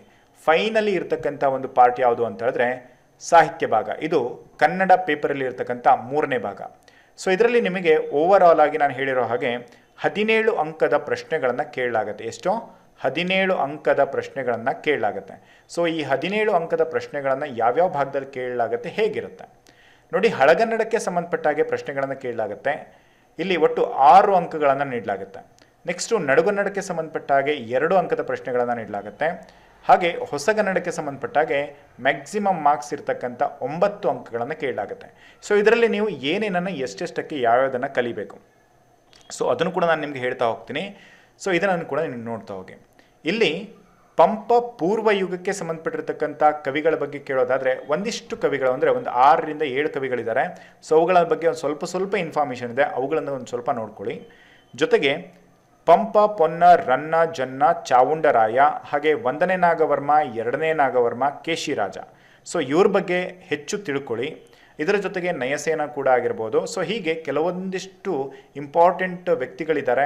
ಸೊ ಒಂದು 15 ರಿಂದ 20 ಜನ ಬರ್ತಾರೆ. ಸೊ ಅವರನ್ನು ನೀವು ನೀಟಾಗಿ ಅರ್ಥ ಮಾಡಿಕೊಂಡು ಕರೆಕ್ಟಾಗಿ ಇವರ ಬಗ್ಗೆ ನೀಟಾಗಿರ್ತಕ್ಕಂಥ ಇನ್ಫಾರ್ಮೇಷನ್ ತಿಳ್ಕೊಂಡ್ರಿ ಅಂತ ಹೇಳಿದ್ರೆ ಅವರ ಮೇಲೆ ನಿಮಗೆ ಒಂದು ಪ್ರಶ್ನೆ ಇದ್ದೇ ಇರುತ್ತೆ. ಸೊ ಓವರ್ ಆಲ್ ಆಗಿ ಹೇಳೋದಾದರೆ ಇಲ್ಲಿ 6 ಮಾರ್ಕ್ಸಿನ ಪ್ರಶ್ನೆಗಳನ್ನು ಕೇಳಲಾಗುತ್ತೆ. ಇದಿಷ್ಟು 15 ರಿಂದ 20 ಜನ ಏನಿದಾರಲ್ವಾ, ಸೊ ಇವ್ರ ಮೇಲೇ ಪ್ರಶ್ನೆಗಳನ್ನು ಹೆಚ್ಚು ಕೇಳಲಾಗುತ್ತೆ. ನೆಕ್ಸ್ಟ್ ಬಂದುಬಿಟ್ಟು ಇಲ್ಲಿ ನಡುಗನ್ನಡಕ್ಕೆ ಸಂಬಂಧಪಟ್ಟಾಗೆ ಹೇಳೋದಾದರೆ ನೀವು ನಡುಗನ್ನಡಕ್ಕೆ ಹೆಚ್ಚು ಓದಬೇಕಾಗಿರ್ತಕ್ಕಂಥದ್ದು ಏನೂ ಇರೋದಿಲ್ಲ ಇದರಲ್ಲಿ. ಅಂದರೆ ಓದಬೇಕಾಗಿರ್ತಕ್ಕಂಥದ್ದು ಬಹಳಷ್ಟಿದೆ. ಆದ್ರೂ ಕೂಡ ನೀವು ಈ ಒಂದು 15 ದಿವಸದಲ್ಲಿ ಸ್ಮಾರ್ಟಾಗಿ ವರ್ಕ್ ಮಾಡಬೇಕಾದ್ರೆ ನೀವು ವಚನ ಸಾಹಿತ್ಯಕ್ಕೆ ಸಂಬಂಧಪಟ್ಟ ಹಾಗೆ ನೋಡ್ಕೊಳ್ಳಿ. ವಚನ ಸಾಹಿತ್ಯಕ್ಕೆ ಅದರಲ್ಲೂ ಕೂಡ ವಚನಕಾರರ ಒಂದು ಏನು ಅಂಕಿತ ನಾಮಗಳೇನಿರ್ತಾವಲ್ವ ಅವುಗಳನ್ನು ತಿಳ್ಕೊಳ್ಳಿ. ಅವರು ಬರೆದಿರ್ತಕ್ಕಂಥ ಪ್ರಮುಖ ಸಾಲುಗಳನ್ನು ನೆನ್ಪಿಟ್ಕೊಳ್ಳಿ. ಸೊ ಇದನ್ನು ಮಾಡ್ಕೊಳ್ಳಿ. ಹಾಗೆಯೇ ನೆಕ್ಸ್ಟ್ ನಾವು ತಗೊಳ್ಳೋದಾದರೆ ದಾಸ ಸಾಹಿತ್ಯ, ಅಂದರೆ ವಚನ ಸಾಹಿತ್ಯ ಮತ್ತು ದಾಸ ಸಾಹಿತ್ಯದ ಮೇಲೆ ಒಂದೊಂದು ಪ್ರಶ್ನೆಗಳನ್ನು ಕೇಳಲಾಗುತ್ತೆ. ಸಮ್ ಟೈಮ್ ದಾಸ ಸಾಹಿತ್ಯದ ಮೇಲೆ 2 ಪ್ರಶ್ನೆಗಳನ್ನು ಕೇಳ್ಬೋದು. ಸಮ್ ಟೈಮ್ ವಚನ ಸಾಹಿತ್ಯ 1, ದಾಸ ಸಾಹಿತ್ಯ 1, ಹೀಗೆ ವೈಸಾ ಬರ್ಸಾನ ಕೇಳಿರ್ತಾರೆ. ಇಲ್ಲಿ ನೀವು ತಿಳ್ಕೊಬೇಕಾಗಿರೋದು ವಚನ ಸಾಹಿತ್ಯದಲ್ಲಿ ವಚನಕಾರರ ಹೆಸರು ಹಾಗೆ ಅವರ ಅಂಕಿತನಾಮವನ್ನು ತಿಳ್ಕೋಬೇಕು. ಜೊತೆಗೆ ಅವರು ಬರೆದಿರ್ತಕ್ಕಂಥ ಪ್ರಮುಖ ಸಾಲುಗಳನ್ನು ತಿಳ್ಕೊಳ್ಳಿ. ನೆಕ್ಸ್ಟು ದಾಸ ಸಾಹಿತ್ಯಕ್ಕೆ ಬಂದರೆ ದಾಸರ ಹೆಸರುಗಳು, ದಾಸರ ಪೂರ್ವನಾಮಗಳು, ದಾಸರ ಕಾಲ, ದಾಸರು ಬರೆದಿರ್ತಕ್ಕಂಥ ಕೀರ್ತನೆಗಳು, ಹಾಗೆ ಅವರ ಒಂದು ಅಂಕಿತನಾಮಗಳು. ಈ 4 ಸೆಕ್ಷನನ್ನು ಕರೆಕ್ಟಾಗಿ ನೋಡ್ಕೊಂಡ್ರಿ ಅಂತ ಹೇಳಿದ್ರೆ ನಿಮ್ಗೆ ಇದರಲ್ಲಿ ಮೋರ್ ಎವರ್ ಮಾರ್ಕ್ಸ್ ಬಂದೇ ಬರುತ್ತೆ. ಸೊ ಅಲ್ಲಿಗೆ ಏನಾಯಿತು, ಇಲ್ಲಿಗೆ ವಚನ ಸಾಹಿತ್ಯ ಮತ್ತು ದಾಸ ಸಾಹಿತ್ಯವನ್ನು ನೀವು ಕರೆಕ್ಟಾಗಿ ತಿಳ್ಕೋಬೇಕು. ಅದಾದಮೇಲೆ ನಿಮಗೆ ಹೊಸಗನ್ನಡ ಸಾಹಿತ್ಯಕ್ಕೆ ಬಂದರೆ, ಸೊ ಹೊಸಗನ್ನಡ ಸಾಹಿತ್ಯದಲ್ಲಿ ನಿಮಗೆ ಮ್ಯಾಕ್ಸಿಮಮ್ ಮಾರ್ಕ್ಸ್ಗಳು ಇಲ್ಲೇ ಇರೋದ್ರಿಂದ ನೀವಿಲ್ಲಿ ಕಲಿಬೇಕಾದ್ರೆ ಏನು ಮಾಡಬೇಕು ಅಂತ ಹೇಳಿದ್ರೆ ಸಾಹಿತ್ಯ ಪರಂಪರೆಗೆ ಸಂಬಂಧಪಟ್ಟಂತೆ ವಿಷಯವನ್ನು ನೋಡ್ಕೋಬೇಕು. ಯಾಕೆಂದರೆ ಸಾಹಿತ್ಯ ಪರಂಪರೆಗೆ ಸಂಬಂಧಪಟ್ಟಂತೆ 1 ಮಾರ್ಕ್ಸ್ ಇರುತ್ತೆ. ನೆಕ್ಸ್ಟು ಜನಪದ ಸಾಹಿತ್ಯಕ್ಕೆ ಸಂಬಂಧಪಟ್ಟ ಹಾಗೆ 1 ಮಾರ್ಕ್ಸ್ ಇರುತ್ತೆ. ಭಾಷಾ ವಿಜ್ಞಾನಕ್ಕೆ ಸಂಬಂಧಪಟ್ಟ ಹಾಗೆ 1 ಮಾರ್ಕ್ಸನ್ನು ಕೇಳ್ತಾರೆ. ನೆಕ್ಸ್ಟು ಕನ್ನಡದ ಮೊದಲುಗಳಿಗೆ ಸಂಬಂಧಪಟ್ಟ ಹಾಗೆ 1 ಮಾರ್ಕ್ಸನ್ನು ಕೇಳಲಾಗುತ್ತೆ. ಪ್ರಶಸ್ತಿಗೆ ಸಂಬಂಧಪಟ್ಟ ಹಾಗೆ 1 ಅಥವಾ 2 ಅಥವಾ 1ನ್ನೇ ಕೇಳಲಾಗುತ್ತೆ. ಪ್ರಮುಖ ಕೃತಿಗಳ ಬಗ್ಗೆ ಈ ಒಂದು ಪ್ರಶ್ನೆಯನ್ನು ಕೇಳಲಾಗುತ್ತೆ. ಆತ್ಮಕಥೆಗಳಿಗೆ ಸಂಬಂಧಪಟ್ಟ ಹಾಗೆ ಕವಿ ಅಥವಾ ಕೃತಿಕಾರರ ಕಾವ್ಯನಾಮಗಳ ಮೇಲೆ ಪ್ರಶ್ನೆಯನ್ನು ಕೇಳಲಾಗುತ್ತೆ. ಸೊ ಇಲ್ಲಿ ನಿಮಗೆ ಹೊಸಗನ್ನಡದಲ್ಲಿ ಕೇಳ್ತಕ್ಕಂಥದ್ದು ಇವನ್ನೇ. ಇಲ್ಲಿ ನೀವು ಇವನ್ನ ಮೊದಲು ಏನು ಮಾಡಬೇಕು ಅಂದರೆ ನಾನೀಗ ಏನೇನು ಹೇಳಿದ್ದೀನಿ ನಿಮಗೆ, ಸೊ ಇವೆಲ್ಲವನ್ನು ಕೂಡ ಏನು ಮಾಡಬೇಕು, ಫಸ್ಟ್ ಕನ್ಫರ್ಮ್ ಆಗಿ ಪ್ರತಿ ದಿವಸನೂ ಕೂಡ ಏನು ಮಾಡಬೇಕು, ಪ್ರಾಕ್ಟೀಸ್ ಮಾಡಬೇಕು. ಇದರಿಂದ ನಿಮಗೆ ಪೇಪರ್ಗಳು ಹೇಗಾಗುತ್ತೆ ಅಂತ ಹೇಳಿದ್ರೆ ಈಸಿ ಆಗುತ್ತೆ. ಯಾವ ಸೆಕ್ಷನನ್ನು ನೀವು ಕಲ್ತಿರಲ್ವೋ ಅವುಗಳನ್ನು ನೀವು ಕನ್ಫರ್ಮ್ ಆಗಿ ಕಲ್ತ್ಕೊಂಡು ಉತ್ತಮವಾಗಿರ್ತಕ್ಕಂಥ ಅಂಕಗಳನ್ನು ಪಡ್ಕೊಳ್ಳೋದಕ್ಕೆ ಸಾಧ್ಯವಾಗುತ್ತೆ. ಇಲ್ಲಿ ನೀವು ಪ್ರತಿ ದಿವಸ ಮಾಡಬೇಕಾಗಿರ್ತಕ್ಕಂಥದ್ದು ಏನು ಅಂತ ಹೇಳಿದ್ರೆ, ಪ್ರತಿ ದಿವಸನೂ ಕೂಡ ವರ್ಕ್ ಮಾಡೋದು. ಅಂದರೆ ಕಂಟಿನ್ಯೂಯಸ್ ಆಗಿ ನೀವು ಕರೆಕ್ಟಾಗಿ ಇದಕ್ಕೆ ನೀವು ಕರೆಕ್ಟಾಗಿ 4 hours to 5 hours ನೀವು ಕಂಪಲ್ಸರಿ ಕೊಡಲೇಬೇಕಾಗತ್ತೆ ಕನ್ನಡ ಪೇಪರ್ಗೆ. ಮಿನಿಮಮ್ ಏನಿಲ್ಲ ಅಂದ್ರೂ ಕೂಡ 4 hours ಅಂತೂ ಕಂಪಲ್ಸರಿ ಆಗಿರುತ್ತೆ. ಯಾಕಂದರೆ ನೀವು ಪದಗಳನ್ನು ಕಲಿಬೇಕಾಗತ್ತೆ. ಈ ಪದಗಳನ್ನು ಕಲಿಬೇಕಿದ್ರೆ ನಿಮಗೆ ಇಲ್ಲಿ ಸಮಾನಾರ್ಥಕ ಪದಗಳನ್ನು ಕಲಿಬೋದು, ವಿರುದ್ಧಾರ್ಥಕ ಪದಗಳನ್ನು ನೀವು ಕಲಿಬೋದು, ತತ್ಸಮ ತದ್ಭವಗಳನ್ನು ಕಲಿಬೋದು, ಇದರ ಜೊತೆಗೆ ದೇಶೀಯ ಪದಗಳನ್ನು ಕಲಿಬೋದು, ಅನ್ಯ ದೇಶೀಯ ಪದಗಳನ್ನು ಕಲಿಬೋದು. ಸೊ ಈ ರೀತಿ ಕಲಿಬೇಕು. ಜೊತೆಗೆ ಇದರಲ್ಲಿ ನುಡಿಗಟ್ಟುಗಳು ನಿಮಗೆ ದಿನಾ ಪ್ರಾಕ್ಟೀಸ್ ಮಾಡಬೇಕಾಗಿರ್ತಕ್ಕಂಥದ್ದು. ಅಂದರೆ ಸಮಾನಾರ್ಥಕ ಪದಗಳನ್ನು ಕೂಡ ನೀವು ದಿನಾ ಕಲಿಬೇಕು, ವಿರುದ್ಧಾರ್ಥಕ ಪದಗಳನ್ನು ದಿನಾ ಕಲಿಬೇಕು, ತತ್ಸಮ ತದ್ಭವಗಳನ್ನು ಕೂಡ ಏನು ಮಾಡಬೇಕು, ದಿನಾ ಕಲಿಬೇಕು, ದೇಶೀಯ ಪದಗಳನ್ನು ದಿನಾ ಕಲಿಬೇಕು, ಅನ್ಯ ದೇಶೀಯ ಪದಗಳನ್ನು ದಿನಾ ಕಲಿಬೇಕು, ನುಡಿಗಟ್ಟುಗಳನ್ನು ದಿನಾ ಪ್ರಾಕ್ಟೀಸ್ ಮಾಡಲೇಬೇಕು. ಇವೆಲ್ಲವೂ ಕೂಡ ದಿನಾ ಪ್ರಾಕ್ಟೀಸ್ ಮಾಡೋದ್ರಿಂದ ನಿಮಗೆ ಮಿನಿಮಮ್ ಒಂದಿಷ್ಟು ಟೈಮ್ ಅಂತೂ ಕಂಪಲ್ಸರಿ ಬೇಕೇ ಬೇಕು. ಇದಾದಮೇಲೆ ಏನು ಮಾಡಿ ಅಂತ ಹೇಳಿದ್ರೆ ವ್ಯಾಕರಣ ಭಾಗವನ್ನು ನೋಡ್ಕೊಳ್ಳಿ. ವ್ಯಾಕರಣ ಭಾಗ ಅಂತ ಹೇಳಿದರೆ ಹೇಗೆ ನೋಡ್ಕೋಬೇಕು ಅಂತ ಹೇಳಿದ್ರೆ, ನಿಮಗೆ ಯಾವುದಾದ್ರೂ ಪಾರ್ಟ್ಗಳು ಕನ್ಫ್ಯೂಷನ್ ಆಗ್ತಾ ಇದ್ದರೆ ಅಥವಾ ನಿಮ್ಗೆ ಒಂದು ಸರಿ ನೋಡ್ಕೋಬೇಕು ಅನಿಸಿದರೆ ಇವುಗಳನ್ನು ನೀವೊಂದು ಅರ್ಧ ಗಂಟೆ ಅಥವಾ ಒಂದು 20 ನಿಮಿಷ ಒಂದು ಟೈಮಿಂಗ್ಸನ್ನು ಕೊಟ್ಬಿಟ್ಟು ಏನು ಮಾಡಿ ಅಂದರೆ ವ್ಯಾಕರಣದ ಭಾಗಗಳನ್ನು ಅಲ್ಲಲ್ಲೇ ತಿರುವು ಹಾಕ್ತಾ ಇರಿ. ಆಮೇಲೆ ಸಾಹಿತ್ಯನೂ ಕೂಡ ಅಷ್ಟೇ, ಸಾಹಿತ್ಯ ಭಾಗಕ್ಕೂ ಕೂಡ ಅಷ್ಟೇ ನಿಮ್ಗೆ ಆಲ್ರೆಡಿ ಓದಿದ್ದೀರಿ ಅಂದ್ರೂ ಕೂಡ ಪರವಾಗಿಲ್ಲ, ಇದನ್ನೇನು ಮಾಡಿ ಅಂತ ಹೇಳಿದ್ರೆ ರಿವಿಷನ್ ಮಾಡ್ತಾನೆ ಹೋಗಬೇಕು. ಎಕ್ಸಾಮ್ ಆಗೋವರೆಗೂ ಕೂಡ ಎಲ್ಲ ಪಾರ್ಟ್ಗಳು ಏನಾಗಬೇಕು, ರಿವಿಷನ್ ಆಗ್ತಾನೆ ಹೋಗಬೇಕು. ನೆಕ್ಸ್ಟ್ ಫೈನಲಿ ಇರ್ತಕ್ಕಂಥದ್ದು ಏನು ಅಂತ ಹೇಳಿದ್ರೆ ಪ್ರಾಕ್ಟೀಸ್ ಪೇಪರ್ಸ್ಗಳನ್ನು ಕ್ಲಿಯರ್ ಮಾಡ್ಕೊಳ್ಳಿ. ನಿಮ್ಗೆ ಈಗ ಆಲ್ರೆಡಿ ನಾವು ನೀಡ್ತಾ ಇರತಕ್ಕಂಥ ಪ್ರಾಕ್ಟೀಸ್ ಪೇಪರ್ಸ್ಗಳನ್ನು ಕ್ಲಿಯರ್ ಮಾಡಿ. ಈ ಪ್ರಾಕ್ಟೀಸ್ ಪೇಪರ್ಸ್ಗಳನ್ನು ನೀವು ತೊಗೊಳ್ಳೋದಾದ್ರೂ ಕೂಡ ಹೇಗೆ ತೊಗೋಬೇಕು ಅಂತ ಹೇಳಿಬಿಟ್ಟು ನಾಳೆ ದಿವಸ ನಿಮಗೆ ವಿಡಿಯೋ ಮುಖಾಂತರವಾಗಿ ತಿಳಿಸ್ತೀನಿ.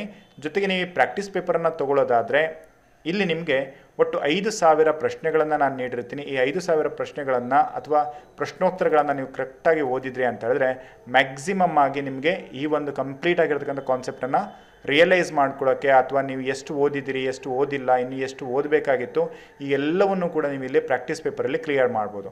ಸೊ ನಿಮ್ಗೆ ಯಾರಿಗಾದ್ರೂ ಕೂಡ ಪ್ರಾಕ್ಟೀಸ್ ಪೇಪರ್ಸ್ಗಳನ್ನು ತೊಗೋಬೇಕು ಅನಿಸಿದರೆ ಇವತ್ತು ಅಥವಾ ನಾಳೆ ನಿಮಗೆ 250 ರೂಪಾಯಿಗೆ ಇರುತ್ತೆ. ಇದು ನಿಮಗೆ ಇದಕ್ಕಿಂತ ಹೆಚ್ಚು ನಿಮಗೆ ಹೋಗುತ್ತೆ ಅನ್ನೋದಾದರೆ ಇದು ನೀವು ಲೇಟ್ ಮಾಡಿಕೊಂಡ್ರೆ ನಿಮಗೆ ಇದು 300ರಿಂದ 350 ರೂಪಾಯಿ ಇರುತ್ತೆ. ಆದರೆ ಅಂತ ಹೀಗೆ ಅಂತ ಹೇಳಿಬಿಟ್ಟು ಇದನ್ನು ಕೊಂಡ್ಕೊಂಡೇ ಓದಬೇಕು ಅಂತೇನಿಲ್ಲ. ನೀವೀಗ ಓದಿರ್ತಕ್ಕಂಥದ್ದನ್ನು ಕರೆಕ್ಟಾಗಿ ರಿವಿಷನ್ ಮಾಡಿಕೊಂಡ್ರೂ ಕೂಡ ಸಾಕಾಗಿರುತ್ತೆ. ಅದರ ಜೊತೆಗೆ ಇದನ್ನು ಕೂಡ ನೀವು ಪ್ರಾಕ್ಟೀಸ್ ಮಾಡಿ. ಹಾಗೆ ಕ್ವಶನ್ ಪೇಪರ್ಸ್ಗಳನ್ನು ಅಂದರೆ ಪ್ರೀವಿಯಸ್ ಇಯರ್ ಕ್ವಶನ್ ಪೇಪರ್ಸ್ಗಳಾಗಿರ್ಬೋದು ಅಥವಾ ಮಾಡೆಲ್ ಕ್ವಶನ್ ಪೇಪರ್ಸ್ಗಳಾಗಿರ್ಬೋದು. ಸೊ ಇವೆರಡನ್ನೂ ಕೂಡ ಏನು ಮಾಡಿ ಅಂತ ಹೇಳಿದ್ರೆ ಚೆನ್ನಾಗಿ ಪ್ರಾಕ್ಟೀಸ್ ಮಾಡ್ತಾ ಹೋಗಿ. ಬೇರೆ ಬೇರೆ ಕಡೆಯಿಂದ ನೀವು ಕ್ವಶನ್ ಪೇಪರ್ಸ್ಗಳನ್ನು ಕಲೆಕ್ಟ್ ಮಾಡಿಕೊಂಡು ಬೇರೆ ಬೇರೆ ಪ್ರಶ್ನೆ ಪತ್ರಿಕೆಗಳನ್ನು ಉತ್ತರಿಸೋದ್ರಿಂದ ನಿಮ್ಗೇನಾಗುತ್ತೆ ಅಂದರೆ ವೆರೈಟಿ ಆಫ್ ಕ್ವಶನ್ಸ್ಗಳನ್ನು ವೆರೈಟಿ ಆಫ್ ವೇಯಲ್ಲಿ ಕೇಳ್ತಕ್ಕಂಥ ಪ್ರಶ್ನೆಗಳನ್ನು ಅಟೆಂಡ್ ಮಾಡೋದ್ರಿಂದ ನಿಮಗೆ ಮ್ಯಾಕ್ಸಿಮಮ್ ಎಕ್ಸಾಮಲ್ಲಿ ಹೆಲ್ಪ್ ಆಗುತ್ತೆ. ಹಾಗಂತ ಹೇಳಿಬಿಟ್ಟು ಸಮ್ ಟೈಮ್ ನಿಮಗೆ ಆನ್ಸರ್ ಮಾಡೋಕ್ಕೆ ಬರಲಿಲ್ಲ ಅಂತ ಹೇಳಿದ್ರೆ ಹೆದರ್ಕೋಬೇಡಿ, ಪ್ಯಾನಿಕ್ ಆಗಬೇಡಿ. ಇರ್ತಕ್ಕಂಥ ಟಾಪಿಕ್ಗಳನ್ನು ಯಾವುದರಲ್ಲಿ ನಿಮಗೆ ಪ್ರಾಬ್ಲಮ್ ಆಗ್ತಾ ಇದೆ ಅದನ್ನು ಕರೆಕ್ಟಾಗಿ ಅರ್ಥ ಮಾಡ್ಕೊಂಡು ನೀವು ಆನ್ಸರ್ ಮಾಡಿದ್ರಿ ಅಂದರೆ 100% ಈ ಸಾರಿಯ ಒಂದು ಎಕ್ಸಾಮನ್ನು ನೀವು ಕಂಪ್ಲೀಟಾಗಿ ಸಕ್ಸಸ್ಫುಲ್ಲಾಗಿ ಮಾಡ್ತೀರಿ. ಐ ಹೋಪ್ ನಿಮಗೆ ಈಗೆಲ್ಲ ಹೇಳಿರ್ತಕ್ಕಂಥದ್ದು ಕ್ಲಿಯರ್ ಆಗಿದೆ. ನಾಳೆಯಿಂದ ಕಂಪ್ಲೀಟಾಗಿ ಕಾನ್ಸೆಪ್ಟ್ ವಿಡಿಯೋಸ್ಗಳನ್ನು ಮಾಡೋಣ. ಮತ್ತೆ ಮುಂದಿನ ವಿಡಿಯೋದಲ್ಲಿ ಮತ್ತೆ ಸಿಗೋಣ ಸ್ನೇಹಿತರೆ. Until then have a good day. Bye guys.